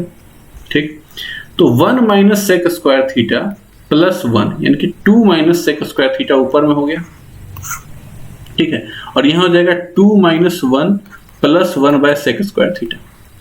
ठीक है, तो हमारा क्या हो गया, ये हो जाएगा 1 प्लस सेक स्क्वायर, यानी कि सेक स्क्वायर थीटा ऊपर चला जाएगा, 2 माइनस सेक स्क्वायर थीटा। ठीक है, और नीचे सेक स्क्वायर थीटा प्लस 1 हो जाएगा। कोई दिक्कत की बात नहीं है, आप वैल्यू पुट कर दीजिए, A square upon B square 2 minus A square upon B square upon A square upon B square plus 1, काम खत्म हो गया। ठीक, तो थोड़ा सा कचकच हो गया, नहीं कोई बात नहीं, आराम से करते हैं। तो बी तो ऐसे भी कट ही जाएगा, बी तो ऐसे भी कट ही जाएगा, तो ए स्क्वायर बटा बी स्क्वायर बचेगा, यहां बच जाएगा 2b square minus A square upon A square plus B square. बस ये आंसर हो गया। आपको शायद थोड़ा देख लगा ना थोड़ा सा मुश्किल कुछ नहीं, थोड़ा सा लिखना पड़ा, थोड़ा सा ज्यादा लिखना पड़ा, और ये मैंने आपको बताने के लिए किया है। थोड़ा सा अगर आप एक्सपर्ट हो इतना लिखना आपको नहीं पड़ेगा, लेकिन जितना वक्त आपको इसमें लगा ना दोस्तों, उससे कहीं ज्यादा वक्त लगेगा अगर आप वैल्यू पुटिंग के चक्कर में फंसोगे तो बहुत वक्त लगेगा, बहुत ज्यादा वक्त लगेगा। ठीक है ना, ध्यान रखिएगा इस चीज का। चलिए आगे बढ़ते, अगला सवाल ये है, 2 positive numbers differ by 1280 when the greater number is divided by the smaller number, the quotient is 7 and the remainder is 50, the greater number क्या होगा। मान लेते हैं कि दोनों नंबर है वो ए बी होगा, तो ए और बी, ए को ग्रेटर मानते हैं, ठीक है, और बी को स्मॉलर, तो 1280 है, दोनों का डिफरेंस दे रखा है। और क्या कह रहा है कि जब हम ए को बी से डिवाइड करते हैं, यानी कि ग्रेटर को स्मॉलर से डिवाइड करते हैं, तो क्वोशिएंट आता है 7 और रिमाइंडर आता है 50। तो कहने का मतलब हम लोग ये कह सकते हैं कि ए बराबर हम लोग लिख सकते हैं 7b प्लस 50, लिख सकते हैं कि नहीं, क्योंकि इसको हम लोग डिविडेंड मान रहे हैं। 7 हमारा क्वोशिएंट है, b हमारा डिवाइजर है, और 50 हमारा रिमाइंडर है। आपको पता होता है कि ये फॉर्मूला होता है डिविडेंड बराबर d into quotient plus remainder, होता है ना। तो बस वही यहाँ हमने अप्लाई कर दिया, काम खत्म। अच्छा, हमें क्या चाहिए, हमें a चाहिए। हमें a अगर चाहिए तो ऑब्वियसली हम लोग कोशिश करेंगे b को कि एलिमिनेट कर दें, लेकिन अगर जो भी एलिमिनेट पहले हो आसानी से उसी को करो, कोई जरूरी नहीं है कि आप b को ही करो या a को ही करो। ठीक है, जो आसानी से हो जाए उसको कर दीजिए, दूसरा तो आसानी से ऐसे भी निकल जाएगा आसानी से। तो साफ साफ a को एलिमिनेट करना ज्यादा आसान लग रहा है, लाइक 1280 प्लस b बराबर 7b प्लस 50, डायरेक्ट भी आप कर सकते हैं, कोई बहुत बड़ी बात नहीं है। तो 1230 है ना अपॉन 6 बराबर b, यानी कि 6 दूना 12 205, b की वैल्यू आ गई 205। अगर a की वैल्यू की बात करें तो 1280 प्लस 205 बराबर 1485। ठीक है, अच्छा अब जरूरी नहीं कि दोनों मैंने जैसे किया वैसे ही आप भी करो, यहाँ पे आप साइन चेंज करके काट भी सकते थे, कोई दिक्कत की बात नहीं थी उससे। ठीक है, तो देखिए सेम क्वेश्चन को करने के अलग अलग तरीके हो सकते हैं, ऐसा नहीं कि कोई एक टीचर ने अगर कोई एक तरीका आपको बता दिया तो वही बेस्ट है, ऐसा जरूरी नहीं है। ठीक है, हर क्वेश्चन के लिए आपका अप्रोच अलग हो सकता है। अभी जैसे कि जो तरीका मैंने अपनाया शायद उससे 2 सेकंड ज्यादा लगता, इस तरीके से कम लगता, लेकिन अगर दूसरा क्वेश्चन आ जाता तो मेरा तरीका शायद जल्दी आंसर दे देता, दूसरा तरीका में थोड़ा ज्यादा लगता टाइम। तो कोई भी तरीका यूनिवर्सल नहीं है, हर बार चीजें चेंज हो सकती है। ठीक है, तो आगे बढ़ते हैं। ये क्वेश्चन देखिए, ये क्वेश्चन में क्या है कि और फिर वही तरीका, एक होता है बेसिक तरीका से बिल्कुल आप करें, और एक है आपकी वैल्यू पुटिंग वगैरह से मैनेज करने की कोशिश करें। तो वैल्यू पुटिंग में आपको एक बात मैं बहुत इंपॉर्टेंट आज बता देता हूँ। वैल्यू पुटिंग जब भी आप करो तो हम लोग क्या करते हैं, कोई एक एंगल ले लेते हैं, देख ले, मान लो 45 डिग्री ले लिया, 40 डिग्री ले लिया, और देख लेते हैं कहीं डिनोमिनेटर 0 तो नहीं बन रहा है, बस हम लोग करना शुरू कर देते हैं। लेकिन हमेशा मैं आपको कहता हूँ वैल्यू पुटिंग जब भी आप करो, क्वेश्चन से पहले ऑप्शन में आप वैल्यू पुट करने की कोशिश करो। ठीक है, पहले आप मेक श्योर कर लो कि कोई भी ऑप्शन जो है वो बराबर नहीं बन रहा है। ठीक है, ये चीज आपको श्योर करना बहुत जरूरी है। ठीक है, तो यहाँ पे हम लोग 90 और 0 तो ले नहीं सकते हैं, 90 और 0 लेंगे तो डिनोमिनेटर में आ जाएगा कुछ कुछ। तो 90 और 0 के अलावा जो सबसे कन्वीनियंट हमारे लिए रहता है वो होता है 45। ठीक है, 45 पहले हम लोग क्या करेंगे, पहले ऑप्शन रखेंगे, देखेंगे कोई दो ऑप्शन सेम तो नहीं आ रहा है। तो पहले ऑप्शन में आएगा 1/2, दूसरे ऑप्शन में आएगा 1/√2, तीसरे ऑप्शन में आएगा 2, ठीक है, और चौथे ऑप्शन में आएगा √2।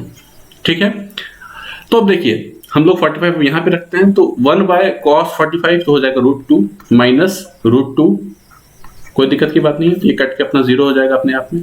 ये cosec थीटा, तो ये ऊपर जाके cosec theta plus cot theta हो जाएगा, तो वो हो जाएगा √2 और +1, और फिर यहाँ पे माइनस है, माइनस √2 -1, कोई दिक्कत की बात नहीं। तो अगर ब्रैकेट खुलेगा तो -√2 +1 हो जाएगा।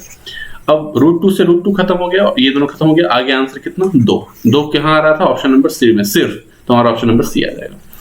इसको बेसिक मेथड से भी बहुत आराम से आप कर सकते हैं, बहुत दिक्कत आपको नहीं होगी। यहाँ थोड़ा सा आपको कन्वर्जन पता होना चाहिए कि 1/cosec theta minus cot theta जो होता है ये cosec theta plus cot theta के बराबर होता है।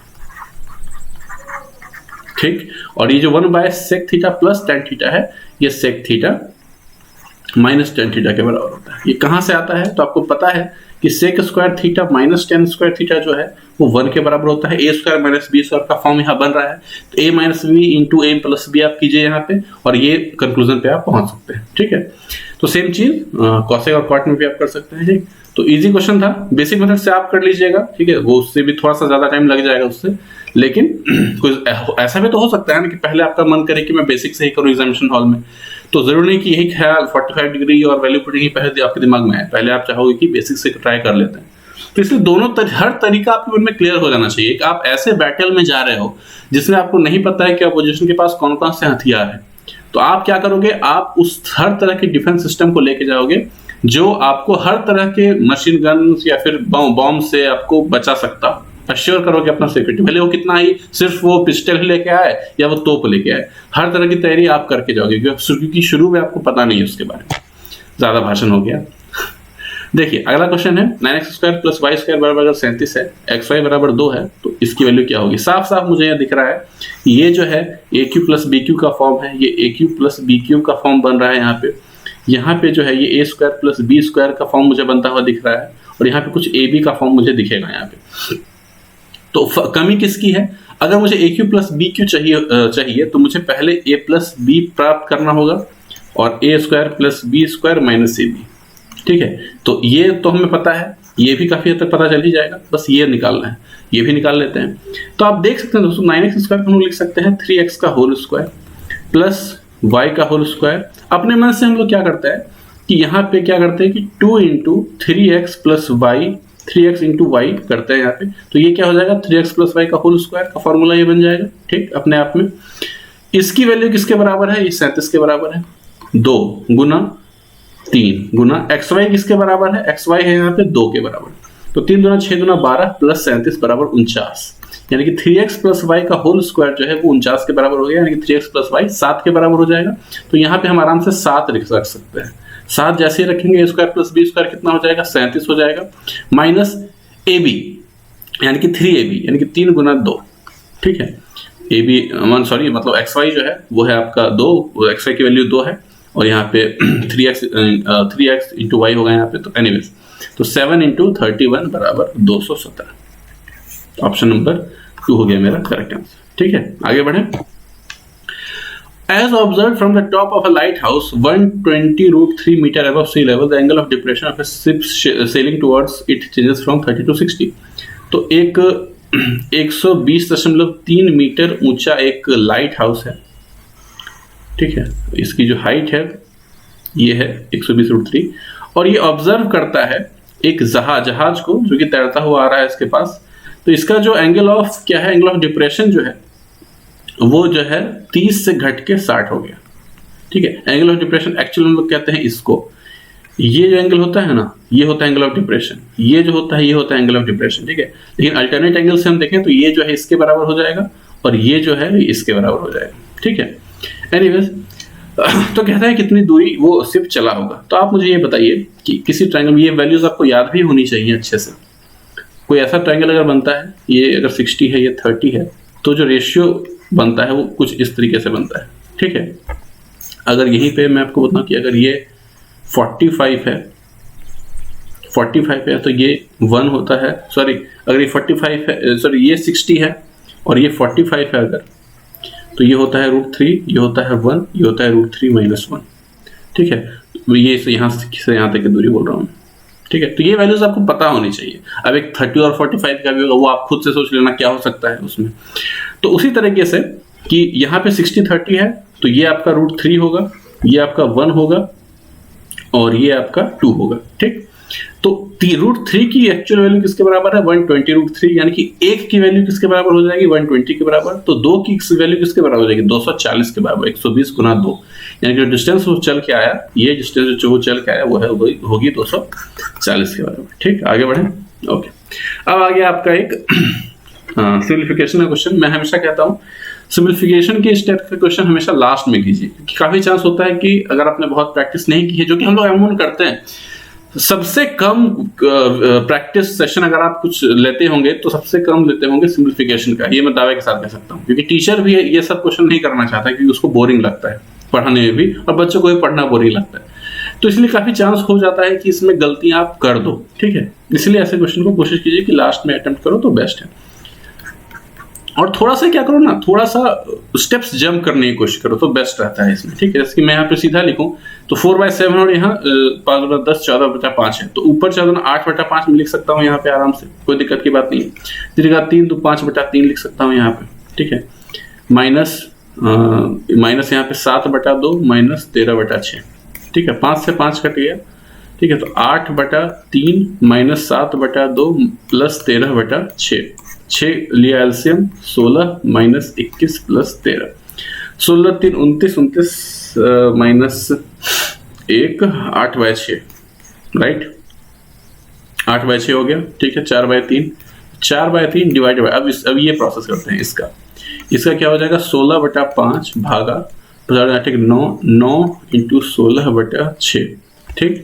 तो 16/5 गुना 6/144, 16 - 44 से 3 दूना 6, 3 तिया 9, तो 4/3 गुना 15/2, 3 × 5 = 15, 2 दूना 4, 10 आ गया आंसर।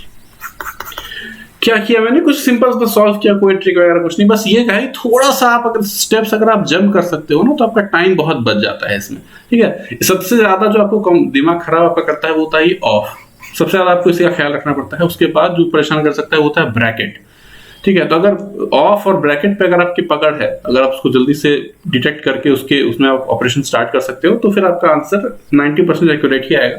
अगर उसमें दिक्कत है तो फिर एक्यूरेसी आपकी काफी घटने के चांसेस होते हैं, ठीक है। आगे बढ़े। मैंने इसमें क्या किया, अलग अलग किया, दोनों को मैंने अलग अलग ऑपरेट कर लिया। पहले इसका वैल्यू ले आया मैंने 8/6 यानी कि 4/3, और फिर मैंने इसको किया, ठीक है। एक साथ आपको सब कुछ लेके चलने की जरूरत नहीं है। मैंने देख लिया कि बीच में डिवीजन का साइन है, तो मैं अलग अलग काम कर सकता हूँ, ठीक। अब ये क्वेश्चन है, इसमें फिर वही है कि बेसिक मेथड से भी आप कर सकते हैं, और फिर आप ट्रिक्स वैल्यू पुटिंग से भी आप कर सकते हैं। वैल्यू पुटिंग करना यहाँ ज्यादा सेंसिबल है, ठीक है। अगर बेसिक्स करेंगे तो थोड़ा ज्यादा डेटा हमें लिखना पड़ेगा।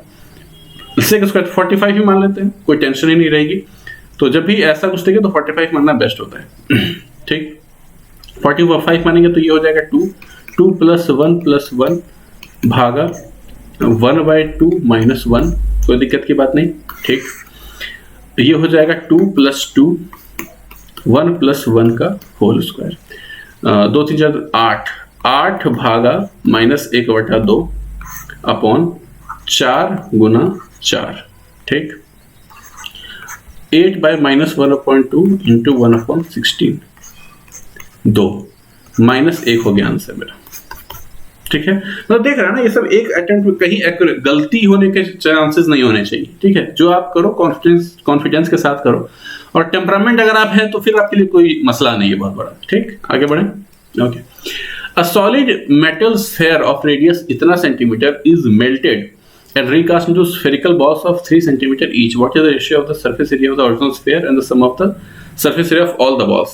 थोड़ा सा क्वेश्चन थोड़ा सा सिंपल नहीं है बिल्कुल, ठीक है, थोड़ा सा आपको काम करना पड़ेगा इसमें।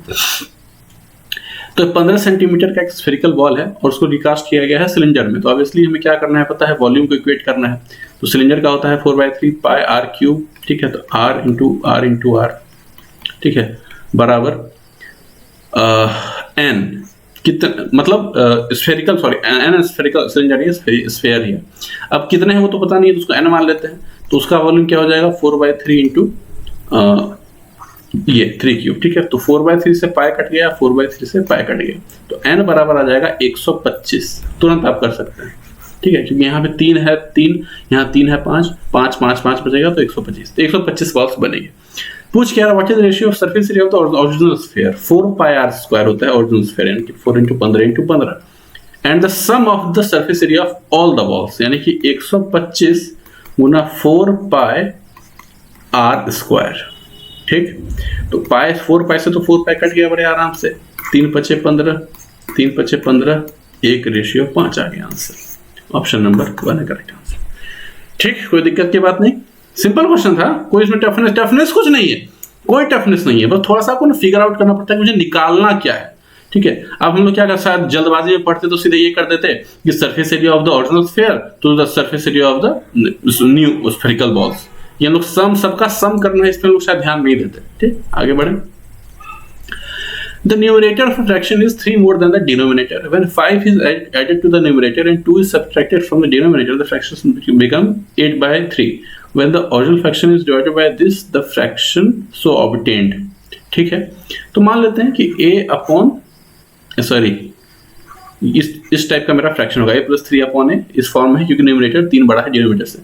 अच्छा, अगर न्यूमरेटर में 5 जोड़े और डिनोमिनेटर से 2 घटा दे तो फ्रैक्शन जो है वो 8/3 हो जाता है। तो 3a + 24 बराबर 8a - 16, तो a बराबर 8, a की वैल्यू कितनी होगी 8, तो 8 से 11/8 मेरा फ्रैक्शन हो गया।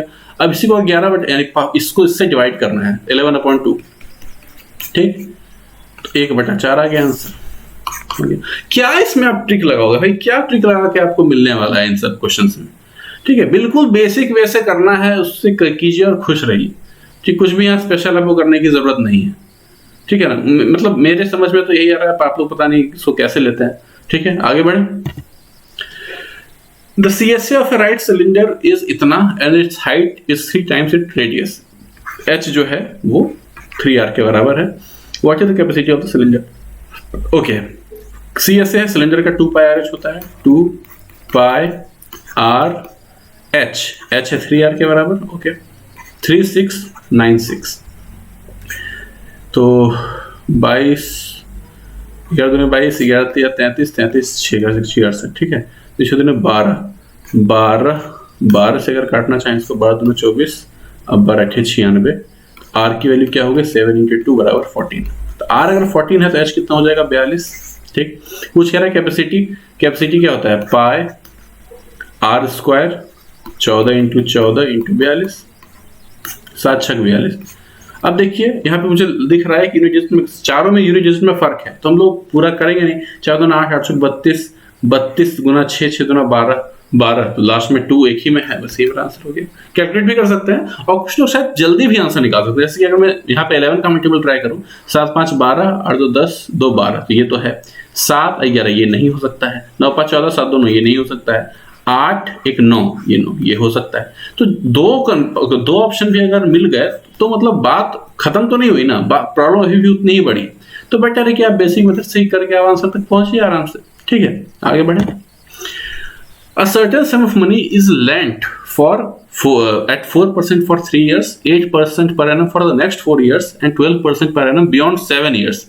If for a period of 11 years the sum simple interest obtained is इतना, then the sum is। तो पहले 3 साल के लिए 4% का रेट होगा, यानी कि अगर हम 3 साल में टोटल सिंपल इंटरेस्ट कैलकुलेट करना चाहें तो कितना हो जाएगा 12% ऑफ प्रिंसिपल पहले 3 साल में। अगले 4 साल में 8 32% ऑफ प्रिंसिपल, ठीक है। और 7 साल के बाद 12% का रेट है। तो हम लोग 11 साल तक अगर कर रहे हैं तो यानी कि 4 साल, 4 × 12 तो 48 हम लोग कह सकते हैं। बात समझ रहे हैं कि नहीं। तो ये 60 92%। तो 92% का जो वैल्यू है वो किसके बराबर है? 27,600 के बराबर है। एक की वैल्यू कितनी होगी? 300 के आसपास, ठीक है। तो 100 की वैल्यू किसकी हो जाएगी? 30,000 के आसपास। यही मेरा प्रिंसिपल हो गया। बात समझ रहे हैं कि नहीं? यहाँ पे डिस्ट्रीब्यूट किया हुआ था, कोई खास यहाँ पे बहुत इजी सा क्वेश्चन है कि 3 साल तक जो है वो ये आपका रेट लगेगा 4%। उसके बाद अगले 4 साल तक जो है, यानी कि 3, 4, 7, ये जो गैप है इसमें आपका जो रेट लगेगा वो 8% लगेगा, और ये यहाँ पे 11 हो जाएगा, और यहाँ पे आपका जो रेट होगा वो 12% लगेगा, ठीक है। तो बस मल्टीप्लाई करके ऐसा ही टोटल ऐसा ही कुछ एक जब हम जमा कर लिया तो 92% ऑफ द प्रिंसिपल बना, उसकी वैल्यू दे रखी है, उससे हाँ उसके मदद से हम लोग निकाल लिए हम लोग वो। ये अच्छा क्वेश्चन है, और ये मेरा क्वेश्चन गलत हुआ था। क्यों गलत हुआ था बताता हूँ। देखिए इसमें क्या है कि ये दिया हुआ है, आपको ये निकालना है, तो इजी ही क्वेश्चन लग रहा है, कोई मुश्किल तो लग नहीं रहा है वैसा। तो क्या है कि x पे पावर 8 माइनस 34 x पे पावर 4 प्लस 1 की वैल्यू अगर 0 दी हुई है तो हम लोग कह सकते हैं कि x पे पावर 4 प्लस 1 बाय x पे पावर 4 बराबर 36 होता है, बराबर 34 है, ठीक। कोई दिक्कत की बात नहीं। हम लोग यहाँ से कह सकते हैं 1 प्लस दिस स्क्वायर बराबर 6 लिख सकते हैं, बिल्कुल लिख सकते हैं, ठीक।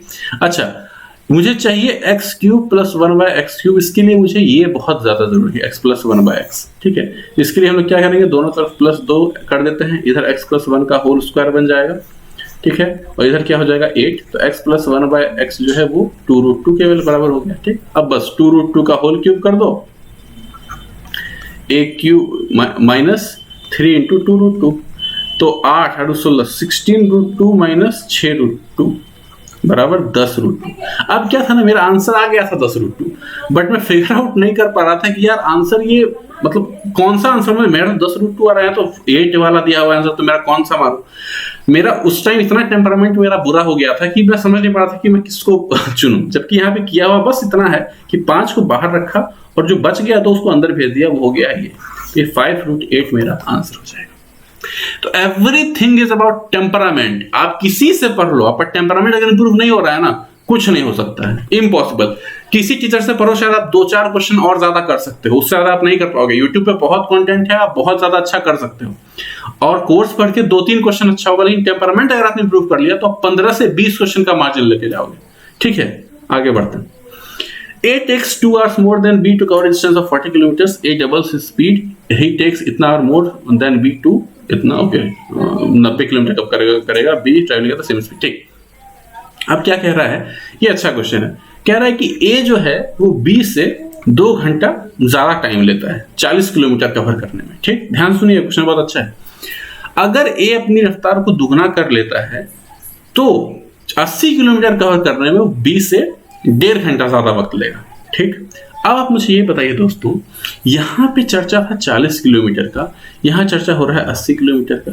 एक काम करते हैं, हम दोनों को बराबर बना लेंगे तो कंपेयर करने में ज्यादा आसानी हो जाएगी। कैसे, आप देखिए। अच्छा, ए को अगर 2 घंटा ज्यादा लगता है 40 किलोमीटर कवर करने में, 20 से 2 घंटा ज्यादा लगता है, तो 80 किलोमीटर कवर करने में कितना ज्यादा लगेगा? 4 घंटा। अब फिलहाल जब स्पीड बढ़ाने से पहले, यानी कि शुरुआत में 80 किलोमीटर कवर करने में ए को 20 से 4 घंटा ज्यादा लगते हैं। जब स्पीड दुगना अपना ये कर लेगा ए, तो कितना ज्यादा लग रहा है? 1.5 घंटा। यानी कि जो स्पीड का जो रेशियो हो जाएगा 1:2 हो जाएगा, 1 से बढ़ के 2 हो गया दुगना, तो टाइम का रेशियो उल्टा हो जाएगा, 2 से घट के 1 हो जाएगा। यानी पहले अगर 2 यूनिट लगता होगा तो आप कितना लगेगा? 1 यूनिट। डिफरेंस कितना का हुआ? 1 यूनिट। यही डिफरेंस की एक्चुअल वैल्यू कितनी है? 2.5, यानी कि 5/2, ठीक है। तो 1 की वैल्यू अगर 5/2 है, 2 की वैल्यू कितनी हो जाएगी? 5, और ये कितना हो जाएगा? 5/2। यानी कि 80 किलोमीटर कवर करने में पहले ए को अगर 5 घंटा लग रहा होगा, तो अब 5/2 घंटा लग रहा होगा। यहाँ ये ए की बात है, ये ए ने अपना स्पीड 1 से 2 किया था, तो टाइम जो होगा ए का जो टाइम होगा वो 2 से घट के 1 हो जाएगा, तो आधा हो जाएगा, ठीक है। यानी कि ए को 80 किलोमीटर कवर करने में 5 घंटे लग रहे हैं, ठीक। अब क्या है, अगर ए को 5 घंटे लग रहे हैं 80 किलोमीटर कवर करने में, तो 40 किलोमीटर कवर करने में कितना लग रहा होगा? 40 किलोमीटर कवर करने में कितना लग रहा होगा? 2.5 घंटे। 2.5 घंटे लग रहे होंगे, 2.5 घंटा लग रहा होगा ए को 40 किलोमीटर कवर करने में, और ए जो है वो बी से 2 घंटा ज्यादा लगता है, यानी कि बी को आधा घंटा लग रहा होगा 40 किलोमीटर कवर करने में। कोई दिक्कत की बात नहीं है, ठीक है। यानी कि बी की स्पीड क्या रही होगी? 80 किलोमीटर प्रति घंटा। देखिए ये क्वेश्चन बहुत आसान नहीं है, ऑनेस्टली ये क्वेश्चन बहुत अच्छा क्वेश्चन है, कंफ्यूज करता है, प्लस थोड़ा सा सोचना ही पड़ता है आपको, ठीक है। ये बिल्कुल भी इजी, मतलब मॉडरेट से तो अच्छा खासा ऊपर है, लेकिन टफ नहीं है, लेकिन मॉडरेट से अच्छा खासा ऊपर क्वेश्चन है। पहली बार करने में ना हालत खराब, अभी भले ही कोई 30 बार खान बन के बोल दे, पहली बार करना, वो भी एग्जामिनेशन हॉल में करने में पसीने छूट जाते हैं बच्चे ऐसे क्वेश्चन में। फर्स्ट अटेम्प्ट में तो लोग सोचते भी नहीं है जल्दी, सेकंड में होता है अगर आपके पास टाइम बचता है तो, ठीक है। यानी कि बी की स्पीड कितनी रही होगी, मैं कह रहा हूं कि ए को 80 किलोमीटर कवर करने में 5 घंटे का वक्त लगा, ठीक है। ये हमें कैलकुलेशन से मिल गया। तो 40 किलोमीटर कवर करने में कितना लगेगा, 5/2 यानी कि 2.5 घंटे। 40 किलोमीटर कवर करने में अगर ए को 2.5 घंटा लग रहा है, और बी जो है ए से, यानी ए जो है वो बी से 2 घंटा ज्यादा लेता है, मतलब कि बी को आधा ही घंटा लग रहा होगा तब ना ये उससे 2 घंटा ज्यादा ले रहा है। तो 40 किलोमीटर कवर करने में आधा घंटा, यानी कि बी की स्पीड क्या रही होगी, 80 किलोमीटर पर आवर, ठीक।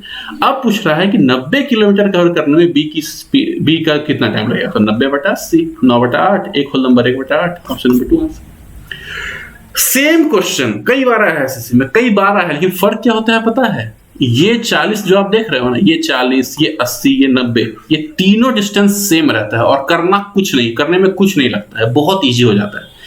सेम क्वेश्चन पूछा एसएससी ने, बस डाटा को थोड़ा सा अलग अलग कर दिया, बस दिमाग खराब होना शुरू। काफी लोग नहीं कर पाएंगे इस क्वेश्चन को, दावे के साथ कह सकता हूँ, ठीक है। तो ऐसे क्वेश्चन के लिए ऐसे क्वेश्चन के लिए आपको थोड़ा टाइम बचाना पड़ता है, ठीक। आगे बढ़े। The length of a train is 287 meter running at 80 km per hour versus another train moving in opposite direction at इतना in 18 seconds. What is the length of other train? ठीक, एक ट्रेन की लेंथ है 287 metre length है, उसकी जो रफ्तार है वो 80 किलोमीटर पर आवर है।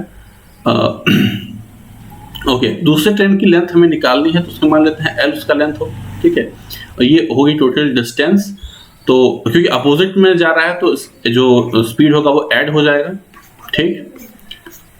18 सेकंड में हो जाता है, यानी कि इसको हम लोग मीटर पर सेकंड में कवर करना चाहे 5/18 से मल्टीप्लाई करके, तो ये 18 हमारा बन जाएगा। 18 से 18 ये कैंसिल हो जाएगा, कोई दिक्कत की बात नहीं है। 5 × 117 माइनस 287, 585 माइनस 287, 8 9 2 298। सिंपल क्वेश्चन है, तो कुछ आप करना नहीं है।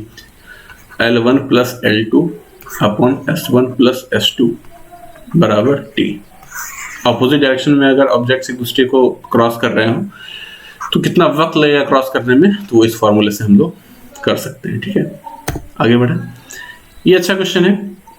ट्रायंगल ABC एक है, बड़ा प्यारा सा एक ट्रायंगल है,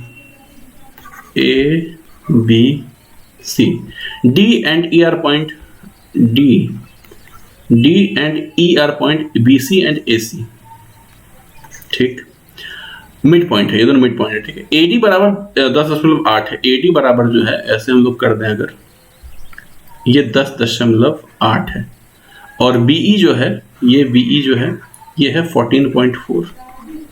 पूछ क्या रहा है, हाँ, और वो AD और B 90 डिग्री पे इंटरसेक्ट कर रहे हैं, तो पूछ रहा है कि ABC का एरिया क्या होगा। तो सिंपल सी बात है मेरे दोस्तों, ये पूरे का लेंथ जो है, ठीक है, ये पूरे का लेंथ जो है वो है आपका 14.4, ये पूरे का लेंथ जो होगा वो है 10.8। हमें पता है कि किसी भी ट्रायंगल में जब मीडियंस आपस में इंटरसेक्ट करते हैं तो जो उनका रेशियो होता है वो 2:1 हो जाता है, ठीक है। और 3 मीडियन पॉसिबल है, इसमें तो 2 ही मीडियन है क्वेश्चन में, लेकिन 3 मीडियन पॉसिबल होता है। लेंथ जो है वो 2:1 में डिवाइड हो जाता है, तो 14.4 ये पूरा है, ठीक है। तो अगर मैं बात करूं इंडिविजुअल की, तो इसका हो जाएगा 9.6। आप कैलकुलेट कर लीजिएगा, मेरा कैलकुलेशन थोड़ा सा जो है मतलब शायद क्या बोलूं, ठीक ठाक है, ठीक है। तो 4.8 हो जाएगा ये, और सिमिलरली ये 3.6 हो जाएगा, और ये 7.2 हो जाएगा, ठीक। अब मुझे तो ये क्या आया, 9.6 आया यहाँ से लेके यहाँ तक का एरिया, यहाँ से लेके सॉरी एरिया नहीं लेंथ, यहाँ से यहाँ तक का लेंथ, और 7.2 आया यहाँ से यहाँ तक का लेंथ। अब मुझे पता है कि एक राइट एंगल ट्रायंगल ये अपने आप में है, ये है 7.2 और ये है 9.6। एरिया कितने आसानी से आप निकाल सकते हैं, बहुत आसानी से निकाल सकते हैं, कोई दिक्कत आप लोगों को होनी नहीं चाहिए, ठीक है। ठीक है, तो अच्छा करेंगे क्या हम लोग, हाफ इंटू 9.6 इंटू 7.2 इंटू 3, क्योंकि ऐसे ऐसे 3 ट्रायंगल्स होंगे, ठीक है। इस तरह एक ये ट्रायंगल हो गया, एक ये ट्रायंगल हो गया, और एक ये ट्रायंगल हो गया, और तीनों का एरिया बराबर होता है, आपको पता होगा। एक सेंट्रॉइड जो है वो ट्रायंगल को 6 बराबर हिस्सों में बांटता है, और अगर ऐसे ऐसे हम लोग कर दें तो 3 बराबर हिस्से बन जाएंगे इसके, ठीक है। और अपने आप में ये 2 बराबर हिस्से में बांटता है, ये और ये भी अपने आपस में बराबर होते हैं। ये प्रॉपर्टी आपको पता होगी। तो ऐसा करके अगर उसमें 3 से मल्टीप्लाई करेंगे तो हमारा आंसर आ जाएगा। तो ये आपका हो जाएगा 4.8, 8 गुना 16, 16 48, यानी कि यूनिट जिस पे 8 होना चाहिए, 8 से एक ही में है, ये मेरा आंसर हो गया। ठीक, आगे बढ़ें। Shashi sells 2 articles for 5,000 each with no profit, no loss. If one article is sold at इतना loss, then the other is sold at a profit of। देखिए, जब प्रॉफिट परसेंट या लॉस परसेंट की बात कर रहा है तो मुझे कितना मैं खरीदा उससे कोई लेना देना नहीं है, ठीक है। कह रहा है 2 आर्टिकल खरीदा है, कोई लॉस कोई प्रॉफिट नहीं हुआ है और दोनों को सेम रेट पे बेचा है वो, ठीक है। पहला वाला जो है वो इस 16 होल नंबर 2/3% का लॉस हुआ है, यानी कि इसका मतलब होता है 1/6, यानी कि 6 पर 1 का नुकसान, यानी कि 6 में वो खरीदा होगा तो बेचा होगा कितने में, 5 में बेचा होगा तो नुकसान हो गया। अब क्या कह रहा है कि सेलिंग प्राइस दोनों का, 2 आर्टिकल को बेचा, दोनों का सेलिंग प्राइस सेम है, तो अगर इसका सेलिंग प्राइस 5 है तो इसका भी सेलिंग प्राइस 5 होना जरूरी है, ठीक है। पहला कंडीशन में सेटिस्फाई करवा दिया, सेलिंग प्राइस बराबर। दूसरा, तो 5,000 है, मानता हूं 5,000, लेकिन हमें उससे लेना देना नहीं है, हमें बस कंडीशन सेटिस्फाई करवानी है कि जो सेलिंग प्राइस है वो बराबर हो दोनों का, ठीक। अब आप मुझे ये बताइए कि यहाँ पे दोनों का, यहाँ पे बोल रहा है नो प्रॉफिट नो लॉस, ठीक। उसके लिए क्या होगा, दोनों का सीपी जोड़ दें और दोनों का एसपी जोड़ दें, दोनों बराबर आना चाहिए, ठीक है। तो 5 दोनों एसपी को जोड़ दो, 5 5 10 आता है, तो सीपी भी 10 होना जरूरी है टोटल, तो ये 6 है, तो 10 बनाने के लिए क्या चाहिए, 4 चाहिए। दूसरा वाला जो है उसका सीपी जो है वो 4 होना चाहिए ताकि वो 5 में बिके। प्रॉफिट परसेंट कितने का हो गया, 1/4 × 100, यानी कि 25%। ऑप्शन हमारा आंसर ये हो गया सही। वेरी इजी क्वेश्चन, आगे बढ़े। Sum of the radii of spheres A and B is 14, ठीक है। RA plus RB बराबर 14 दिया हुआ है। Radius A being larger than that of B, difference between their surface areas is this, what is the ratio of volumes of A and B, ठीक है। तो 4 pi RA square minus RB square बराबर कितना है, 112 पाई। कोई दिक्कत की बात नहीं, सरफेस एरिया का फॉर्मूला तो पता है ना। तो 4 ये 4 दूना 8, 4 8 32, तो इसको लिख सकते हैं RA प्लस RB, और इसको लिख सकते हैं RA माइनस RB बराबर 28। अच्छा, इसकी वैल्यू हमें पता है 14, 14 से 2 कट गया, तो RA माइनस RB क्या हो गया, 2 हो गया। तो RA माइनस RB 2 है, RA प्लस RB 14 है, तो हम लोग आंख बंद करके कर सकते हैं कि 8 और 6 होगा रेडियस, ठीक है। तो बस रेशियो ऑफ वॉल्यूम बताना है, तो 8 क्यूब हमारा हो जाएगा, 8 क्यूब हो जाएगा 512, और 6 क्यूब हो जाएगा 216, ठीक है। इसको आप जितना आप काट सकते हो काट लो, 9 से कट जाएगा, 9 से कटेगा, 4 5 20, 4 6 16, 4 1 4, 2 8, 4 8 32, ये 27 और ये 64, यानी कि वॉल्यूम का रेशियो 64 और 28 हो जाएगा। सिंपल सी बात, 64 और 27 हो जाएगा, कोई दिक्कत की बात नहीं है, ठीक है मेरे भाई। वॉल्यूम VA बाय VB बराबर होगा RA cube by RB cube, वही हमने किया, आ गया हमारा आंसर, ठीक है। कट आगे बढ़े। An article is marked 35% above its cost price if a profit of इतना is earned by selling the price, then the discount percent offered on the market price of the article। ये formula आपको पता होना चाहिए, मैंने पहले भी आपको बताया कि P बराबर जो होता है M minus D minus M into D upon 100, ये फॉर्मूला आपको पता होना ही चाहिए, ठीक है। इससे बहुत काम आसान हो जाता है ऐसे क्वेश्चन में। प्रॉफिट अगर 20% है तो मुझसे पूछ रहा है कि डिस्काउंट, तो 20, हाँ, तो मार्कअप परसेंट आपको दिया हुआ है 35, D नहीं दिया हुआ है, तो 35 D अपॉन 100 ही मुझे कैलकुलेट करना है, कोई दिक्कत की बात नहीं, ठीक है। तो 135 D अपॉन 100, ठीक है, बराबर 15 9 45 से D बराबर 100/9 बराबर 11 होल नंबर 1/9% मेरा डिस्काउंट हो गया, कोई दिक्कत की बात नहीं, ठीक। रेशियो मेथड से भी आप कर सकते हैं, MCS लिख लीजिए आप, ठीक है, और 100 से यहाँ पे यहाँ इसको 100 मान लीजिए, 135 मान लीजिए, और प्रॉफिट मान लीजिए कि यहाँ पे 100 है तो यहाँ प्रॉफिट हो गया है 120 का, ठीक है। अब आप देख लीजिए कि कितना आपको डिस्काउंट मिला, 135 पे 15% कम किया हुआ है, तो 15/135, इससे भी आसानी से आप निकाल सकते हैं, कोई बहुत दिक्कत की बात नहीं है। 15/9 सॉरी 1/9 इंटू 100, यानी फिर वही बात है, ठीक। इससे भी आसानी से ही निकल गया, कोई दिक्कत नहीं हुई, और इससे भी निकल ही जाता है, ठीक। आगे बढ़े। ये ट्रायंगल जी सर, ये क्वेश्चन देखिए, ये क्वेश्चन है कि पी क्यू आर एक ट्रायंगल है, पी क्यू आर, क्यू बराबर 84 है, क्यू बराबर कितना है 84 है, आर बराबर आपका 48 है, P S perpendicular Q R है, पी एस जो है परपेंडिकुलर क्यू आर के, और bisector of P meets Q R at T, bisector of P meets Q R at T. ठीक, पूछ क्या रहा है एसपीटी क्या होगा, ये तो काफी लोगों को पता भी होता है, और अगर नहीं पता है तो आप कर ये मतलब तो यहाँ कर भी सकते हैं इन डिटेल, कोई दिक्कत की बात नहीं है। तो फॉर्मूला क्या होता है बता दूं आपको कि half into angle Q minus angle R बराबर ये एंगल होता है, ये काफी लोगों को पता होता है। ठीक, अगर नहीं पता है तो मैं आपको कर देता हूँ यहाँ पे। अच्छा, ये 90 है, ये 84 है, तो ये कितना हो जाएगा 6 हो जाएगा, कोई दिक्कत की बात नहीं। अच्छा एक बात बताइए, ये 80 84 है 48, तो 8 4 12 132 हो गया, 132 यानी कि 48, ये पूरा 48 होना जरूरी है। अच्छा ये पूरा अगर 48 है तो ये 24 होगा, ये पूरा 48 है तो ये 24 होगा, अगर ये 6 हो गया तो ये कितना होगा 18 होगा कि नहीं। ठीक है, तो 18 ऐसे भी क्लिक कर लो, और इस फॉर्मूला का इस्तेमाल करके भी आप आराम से देख सकते हैं कि 18 ही होगा। पीटी आपका एंगल बाइसेक्टर था, इसीलिए पूरा जो आपका 48 आया ये दो इक्वल पार्ट्स में बटेगा, 24 24 24 में से 6 ये लेके चला गया, तो बीच में कितना बच गया 18। आगे बढ़े, ये अच्छा क्वेश्चन था। ठीक है, ये वही, इसमें भी मुझे बहुत दिक्कत हुई थी उस टाइम, लेकिन बाद में लगा यार क्या क्वेश्चन है ये सब। ठीक है, इसमें क्या है कि आपको एक कंपैरिजन करना है, आपको एक बेस को सिंप्लीफाई करके आपको कंपेयर करना है, ए और बी की वैल्यू निकाल के, मतलब कुछ कैलकुलेट कर लेना है वहां से, ए और बी निकाल लिया, फिर ये इसकी वैल्यू कैलकुलेट करनी है। तो हम लोग क्या करेंगे, डिनोमिनेटर को खत्म करने की कोशिश करेंगे, हमारा अल्टीमेट एम यही होगा। तो सीधे क्या करते हैं, 4 प्लस रूट 8 से ऊपर नीचे मल्टीप्लाई कर देते हैं, तो ऊपर क्या हो जाएगा 4 प्लस रूट 8, और नीचे क्या हो जाएगा 4 स्क्वायर माइनस रूट 8 का होल स्क्वायर। ठीक है, यहाँ भी 3 प्लस 2 रूट 2 का होल स्क्वायर हो जाएगा, और यहाँ भी माइनस जो है 3 माइनस 2 रूट 2 का होल स्क्वायर हो जाएगा। नीचे दोनों में डिनोमिनेटर में 1 1 बन जाएगा, कोई दिक्कत की बात नहीं। ठीक, 4 प्लस रूट 8, 16 माइनस 8 बराबर 8 प्लस, अच्छा यहाँ मैं बताऊं कि यहाँ पे कैंसिल हो जाएगा। ठीक है, बच क्या जाएगा 2 इंटू 3 इंटू 2 रूट 2, यही बचेगा और कुछ नहीं बचेगा यहाँ पे, आप अगर गौर कर पाए तो। 3 दूना 6 दूना 12, अच्छा कुछ और भी होगा क्या, 3 दूना 6 दूना 12, सॉरी एक और 2 आ जाएगा यहाँ पे, क्योंकि यहाँ पे 2 2 हो जाएंगे।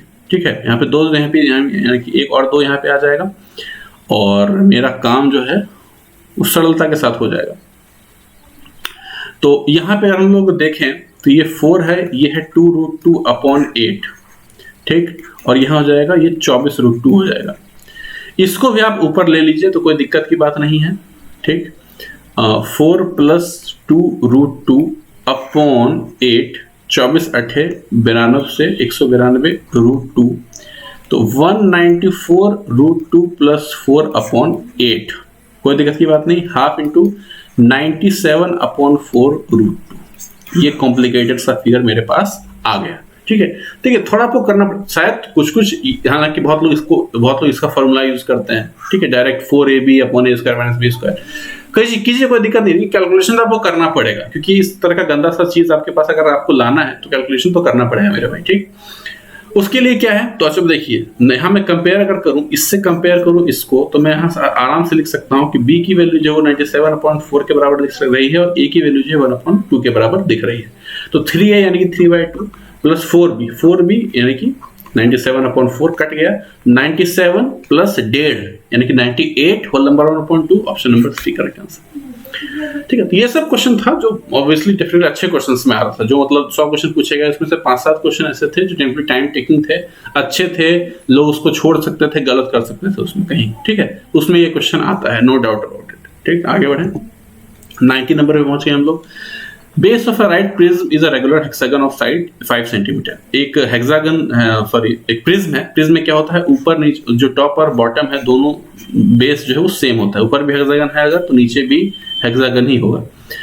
इसमें है साइड 5 सेंटीमीटर, हाइट कितनी है प्रिज्म की 12√3, तो वॉल्यूम क्या होगा, area of the base into height, यही होता है। तो एरिया ऑफ द बेस क्या हो जाएगा 6 into √3/4 a square into height 12√3, कोई दिक्कत की बात नहीं।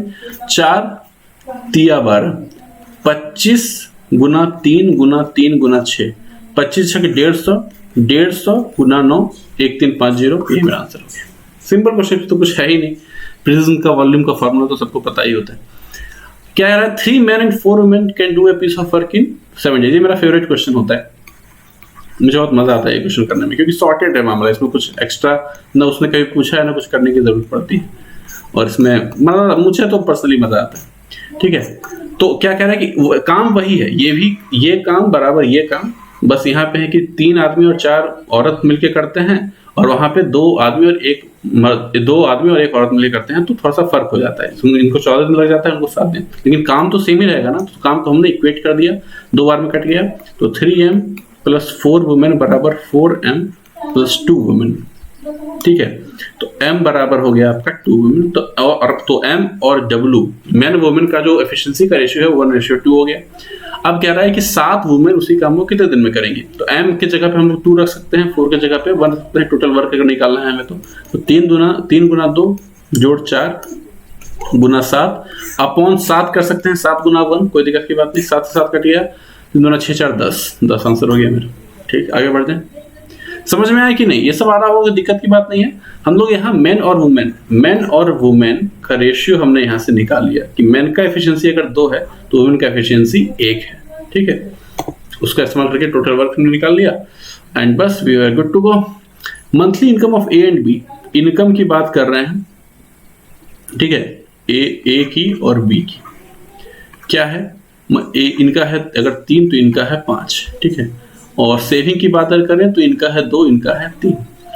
Income of B is equal to, अच्छा ये दोनों अलग अलग रेशियो है, ये दोनों अलग अलग रेशियो है, तो दोनों का वेरिएबल अलग अलग होगा। ठीक है, सेम नंबर से 4 को मल्टीप्लाई नहीं कर सकते हैं, तो यहाँ पे हम लोग क्या करेंगे, तो income of B is equal to 3 times the savings of A. तो हम मान लेते हैं कि यहाँ पे अगर ए होगा एक्चुअल में, ये तो रेशियो है ना एग्जैक्टली, अगर इनकम 3a और 5a होगा तो यहाँ बी भी लेना पड़ेगा। ठीक, अब क्या रहा है इनकम ऑफ बी, यानी कि 5a बराबर is equal to 3 times the saving of A, 3 times the saving of A, यानी कि 2b। ठीक है, ये भी अलग है, ये भी अलग है, ध्यान दीजिए, ये सिंबल्स होते हैं, इसको लेटर ऐसे लेटर में थोड़ी, ये सिंबल्स हैं। ठीक है, तो 5a बराबर 6b, तो a की वैल्यू 6 हो गई और स्मॉल b की वैल्यू 5 हो गई। तो एक a जहां है वहां मैं 6 लिख सकता हूं अपने मन से, और b जहां है वहां मैं 5 लिख सकता हूं। तो 6 × 18, 6 × 5 = 30, और 5 × 10 और 5 × 15। ठीक है, तो एक्सपेंडिचर का रेशियो क्या होगा, तो 18 - 10 बराबर 8, और 30 - 15 बराबर 15। इनकम माइनस एक्सपेंडिचर 8:15, 2 आंसर हो गया मेरा। ठीक, इजी क्वेश्चन, आगे बढ़ें। वापस आते हैं डीआई पे। तो total revenue in 2015 and 17 is what percent of the total expenditure of the company 16, 18 और 19। देखिए इस सब में थोड़ा सा इरिटेटिंग लगता है, जब टाइम कम होता है उस टाइम ये सब क्वेश्चन काफी इरिटेटिंग लग सकते हैं, लेकिन होते नहीं है। 15 और 17 में टोटल रेवेन्यू, 15 और 17 में टोटल रेवेन्यू यानी कि 450, टोटल रेवेन्यू का 450 है 15 और 17 में। टोटल एक्सपेंडिचर इन 16, 18 और 19, 16, 18 और 19 इस तीनों में टोटल रेवेन्यू निकालना है, टोटल एक्सपेंडिचर निकालना है। ठीक है, तो 175, 17, 6, 330, 330, 340, तो 340 हो गया, 340 और 70, 510। ठीक है, ऐसे आपको लिख के ऐड नहीं करने की जरूरत है, आपको इतना आना चाहिए, आ जाएगा, प्रैक्टिस करोगे तो आ ही जाता है, कोई दिक्कत की बात नहीं। इज व्हाट परसेंट, यानी कि 45/51 करना पड़ेगा मुझे, क्योंकि व्हाट परसेंट ऑफ दिस बोल रहा है। तो 3 15 है, 3 17 है, तो 17 में अगर 1500 से डिवाइड कर दें तो 17 नमा से थोड़ा सा कम, 17 8 36 से। ठीक है, 140, 17 17 फिर 17 8 36 से, और 88.2, 88.2 मेरा एक्यूरेट नहीं है, ये अप्रोक्सीमेट है। अगर आप फिर यूनिट डिजिट का इस्तेमाल करोगे, डिजिटल सम करोगे, फिर आप फंसोगे यहाँ पे। ठीक है ना, आगे बढ़े। The radii of 2 right circular cylinders are in ratio this and their volumes this what is ratio of their height। भाई ये सिंपल सा क्वेश्चन है। वॉल्यूम का रेशियो मुझे पता है कितना, 27:16। रेडियस का वॉल्यूम रेशियो मुझे पता है 3:2 है। पूछ रहा है हाइट का रेशियो क्या होगा, तो आपको पता है कि अगर वॉल्यूम के रेशियो में रेडियस के रेशियो के स्क्वायर से अगर मैं डिवाइड कर दूं तो मुझे हाइट का रेशियो मिल जाएगा आराम से। तो ये 3 हो जाएगा और ये 4 हो जाएगा, डिवाइड कर दूं अगर 2v/r कर दूं तो। भाई आप ही ना बताओ कि v1/v2 क्या होता है, तो r1² h r2² h। तो अगर v1/r1² अपॉन v2/r2² अगर कर दूं तो h1/h2 नहीं निकलेगा, निकल जाएगा ना, तो वही किया मैंने, कोई दिक्कत की बात नहीं। ठीक, आगे करें, आगे बढ़े। When x is added to, ये देखिए इसका बहुत अच्छा तरीका बताऊंगा। When x is added to each of the this number, the numbers obtained are in proportion. What is the mean proportion between the numbers this? मतलब कि x की वैल्यू मुझे निकालनी है, ठीक है। तो 9 में 15, 9, 15, 21 और ठीक है ऐड करना है ताकि मेरा प्रोपोर्शन बन जाए, ठीक है। तो दिक्कत की तो कुछ बात नहीं है, एक तरीका शायद थोड़ा सा मिस कर रहा हूं। यहाँ पे ये है 10, ये है 6, ओके। देखिए कंपोनेंट डिविडेंड से आराम से आप कर सकते हैं, ठीक है। 24 + 2x, एक और बहुत अच्छा तरीका है, अभी शायद मैं थोड़ा सा मिस कर रहा हूँ। -6 हो जाएगा नीचे, और यहाँ पे हो जाएगा आपका 52 + 2x, और यहाँ -10 हो जाएगा, ठीक है। तो 2 × 6, 2 × 5 = 10, 24 × 5 = 120 + 10x बराबर 156 + 6x, तो 4x बराबर 36, x की वैल्यू हो गई 9, ठीक है। x की वैल्यू हो गई 9। लेकिन यहाँ पे एक बहुत अच्छा तरीका है जो मैं आपको बता सकता हूँ, थोड़ा सा भी मैं मिस कर रहा हूँ, ठीक है। इसको मैं करूंगा कभी अलग से स्पेशल मेथड में बताऊंगा। x की वैल्यू हो गई 9, अब 9 यहाँ पे अगर आप पुट कर दें तो 27 - 2 25, 9 × 45 = 49, तो 7 × 5 35 आंसर, ठीक है। तो कंपोनेंट डिविडेंड ऐसे क्वेश्चन लगाने का ज्यादा बहुत आसान हो जाता है करना। मैं कैसे भूल रहा हूँ यार, वो मेथड मैंने बहुत अच्छा इन्वेंट किया था। ये -6 होता है, ये 10 है, अच्छा ठीक है, मैं इसको देखता हूँ, ठीक है। इससे बहुत अच्छा तरीका इसका बताया मुझे, अभी थोड़ा सा मिस करूँ क्योंकि मैंने प्रैक्टिस नहीं किया है, इसलिए थोड़ा सा वो एक बार ध्यान में आया, लेकिन फिर मैंने उसको नोट नहीं किया और वो निकल गया, कोई बात नहीं।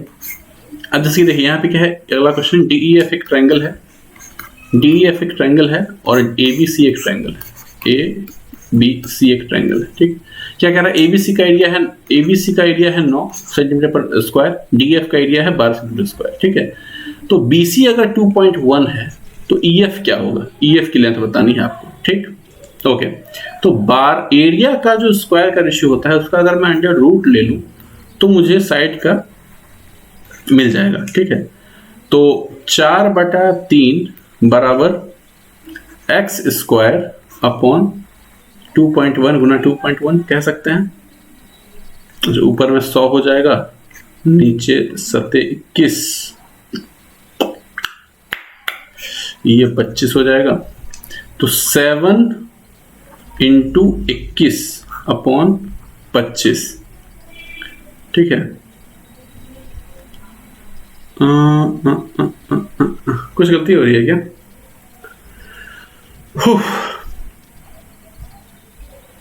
x² अपॉन दिस इंटू 100, 3 सत्ते, हाँ सॉरी, सही तो है, सही तो कर रहा हूँ, कोई दिक्कत नहीं। तो इसका अगर मैं √ करूंगा तो ये हो जाएगा 7√3 अपॉन 5। इसका √ करिए, x² की वैल्यू है, x की वैल्यू चाहिए, बस काम खत्म, 2 आंसर। मुझे लगा था 3 है शायद। The average score of mathematics is 90 of 90 students of section A and B of class 9th was 63, ठीक है। The number of students in A was 10 more than those in B. The average score of students A was 30% more than students in B. The average score of students is, okay।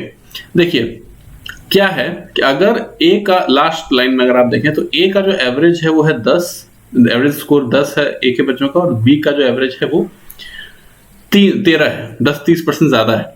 यहाँ पे मुझे एक element लेना पड़ेगा साथ में, क्योंकि ये रेशियो नहीं है, यहाँ में रेशियो से काम नहीं चलेगा, हमें प्योर नंबर्स के साथ डील करना है। तो ए का जो एवरेज स्कोर है वो 11 है और बी का जो एवरेज स्कोर है वो 13 है, ठीक है। अब क्या कह रहा है, एवरेज स्कोर ऑफ मैथमेटिक्स और 90 63, ठीक है। तो ये है आपका 63 एवरेज, और यहाँ पे मुझे 10 बच्चे मुझे ज्यादा पता है कि 10 बच्चे ज्यादा हैं ए में बी से। अच्छा, ए में बी से 10 ज्यादा है और टोटल 50 है, मैं पक्के तौर पे कह सकता हूँ कि ए 50 है और बी 40 है। ए 50 से बी 40 ने की है कि ए और बी का रेशियो पता चल गया मुझे 5 और 4, तो 50A plus 52A, 50A plus 52A बराबर 63 गुना 9। आपको शायद ये पता होगा, नहीं पता है क्या?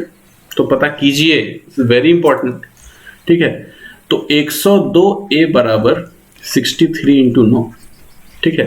तो 63 इंटू 9 अपन 102, पूछ क्या रहा है एवरेज ऑफ बी, यानी कि 13 की वैल्यू पूछ रहा है, इंटू 13 कर दीजिए, कोई दिक्कत की बात नहीं।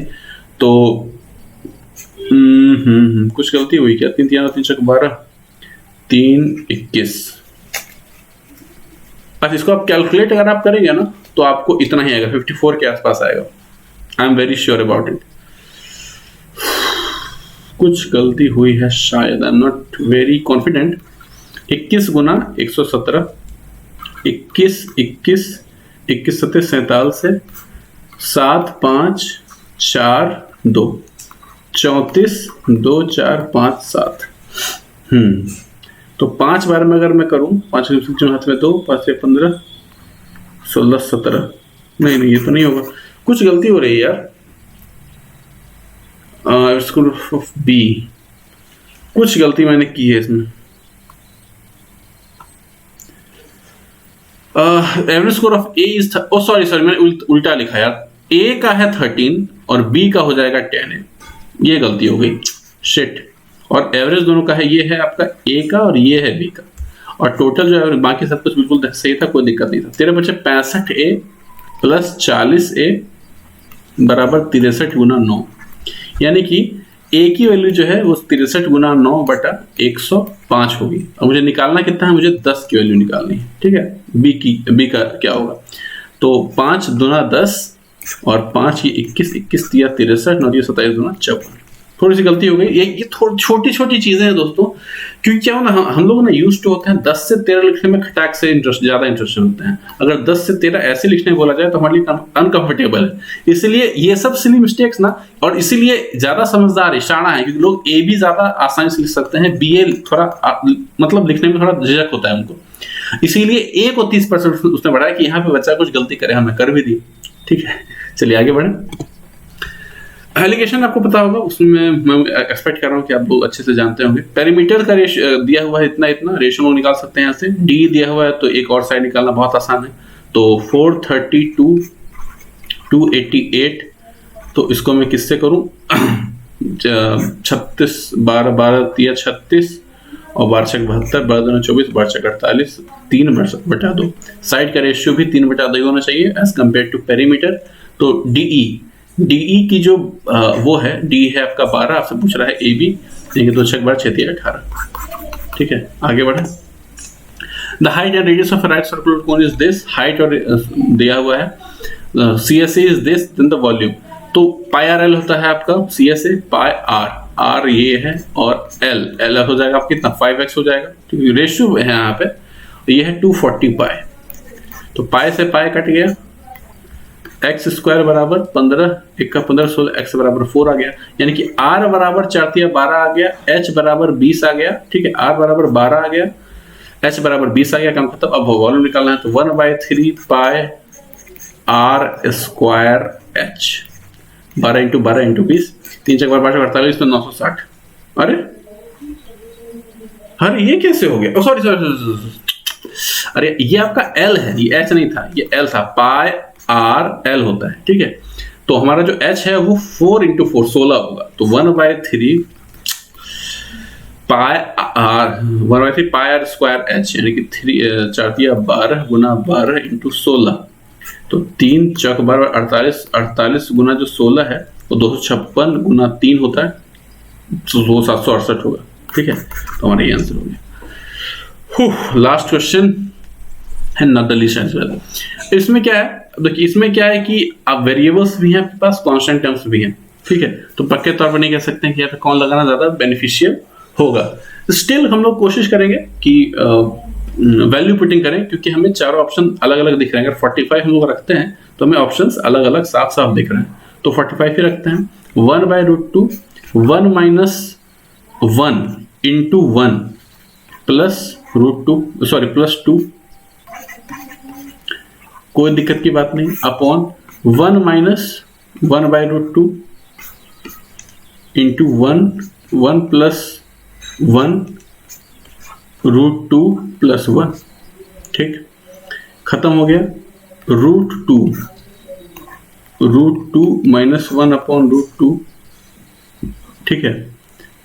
2 गुना √2 प्लस 1, इससे ये खत्म 1/1 आंसर। क्योंकि 1 इसलिए कर दिया हमने कि यहाँ पे जो हमारा ये हमारा आएगा 2 और यहाँ पे हो जाएगा 1/2, लेकिन आएगा हमारा 1, तो 1 से एक ही ऑप्शन में 3 है हमारा आंसर हो गया। तो इसके साथ ही दोस्तों हमारा खत्म हो गया है ये 100 क्वेश्चन, लेकिन ये खत्म नहीं है, एक शुरुआत है, and to a new beginning. ठीक है, काफी कुछ शुरू करना है, मैं भी कोशिश करूंगा कि आप लोगों का रिस्पॉन्स कैसा आता है, पसंद आता है, बेनिफिशियल लगता है तो आप लोग बताइएगा। आगे भी कई तरह की चीजें हम लोग लेके आएंगे, कुछ कमी है वो भी बताइएगा। ये मैं मानता हूँ कि जो क्वेश्चन मैं करा रहा हूँ स्पीड में करा रहा हूँ, क्योंकि देखिए अगर अभी बिल्कुल बच्चे अगर बिल्कुल बेसिक लेवल से करा हूँ तो वो एक बेवकूफ बनाने वाली बात होगी कि मान लीजिए 100 क्वेश्चन है, अगर बिल्कुल बेसिक मेथड से कराऊँ तो 5-6 घंटे लगेंगे क्वेश्चन को सॉल्व करने में, पेपर को सॉल्व करने में। ठीक, इसमें क्या होगा कि मोटिवेशन खत्म हो जाएगा। पहली चीज तो अगर आपका कोई स्तर नहीं है तो फिर आप टीयर 2 के लिए प्रिपेयर मत ही करो तो बेटर है। क्योंकि टीयर 1 अगर आप क्लियर करके आए तो कुछ तो आपने पढ़ा होगा ना, तो उतना ही रफ्तार मैंने मेंटेन करने की कोशिश की है कि अगर आपने थोड़ा ही पढ़ रखा है टीयर 1 में तो फिर आपको कोई ज्यादा दिक्कत नहीं होगी। यहाँ पे पॉज कर जाइए, कुछ नहीं समझ में आ रहा है फिर से देख लो, पॉज कर लो। ठीक है, तो बस जाते जाते बेस्ट ऑफ लक आप सबको, अच्छे से पढ़ाई कीजिए, टीचर्स पे कम डिपेंड कीजिए, अपना सेल्फ प्रैक्टिस कीजिए और टेम्परामेंट को डेवलप करने का जुगाड़ बिठाइए। वो अगर नहीं कर पाए आप तो कितना भी आप पढ़ लीजिएगा सब बेकार हो जाएगा। तो टेम्परामेंट इंप्रूव होता है मॉक टेस्ट वगैरह से, टाइम लिमिट में अगर आप कुछ क्वेश्चन सॉल्व करते हैं तो उससे इंप्रूव होता है। तो हमेशा टाइम लिमिट में ही कोई सेट वगैरह सॉल्व कीजिए। तो मैं काफी थक चुका हूँ, अब खत्म करते हैं इस वीडियो को, तैयारी शुरू करते हैं अगली वीडियो की। तब तक के लिए बाय बाय।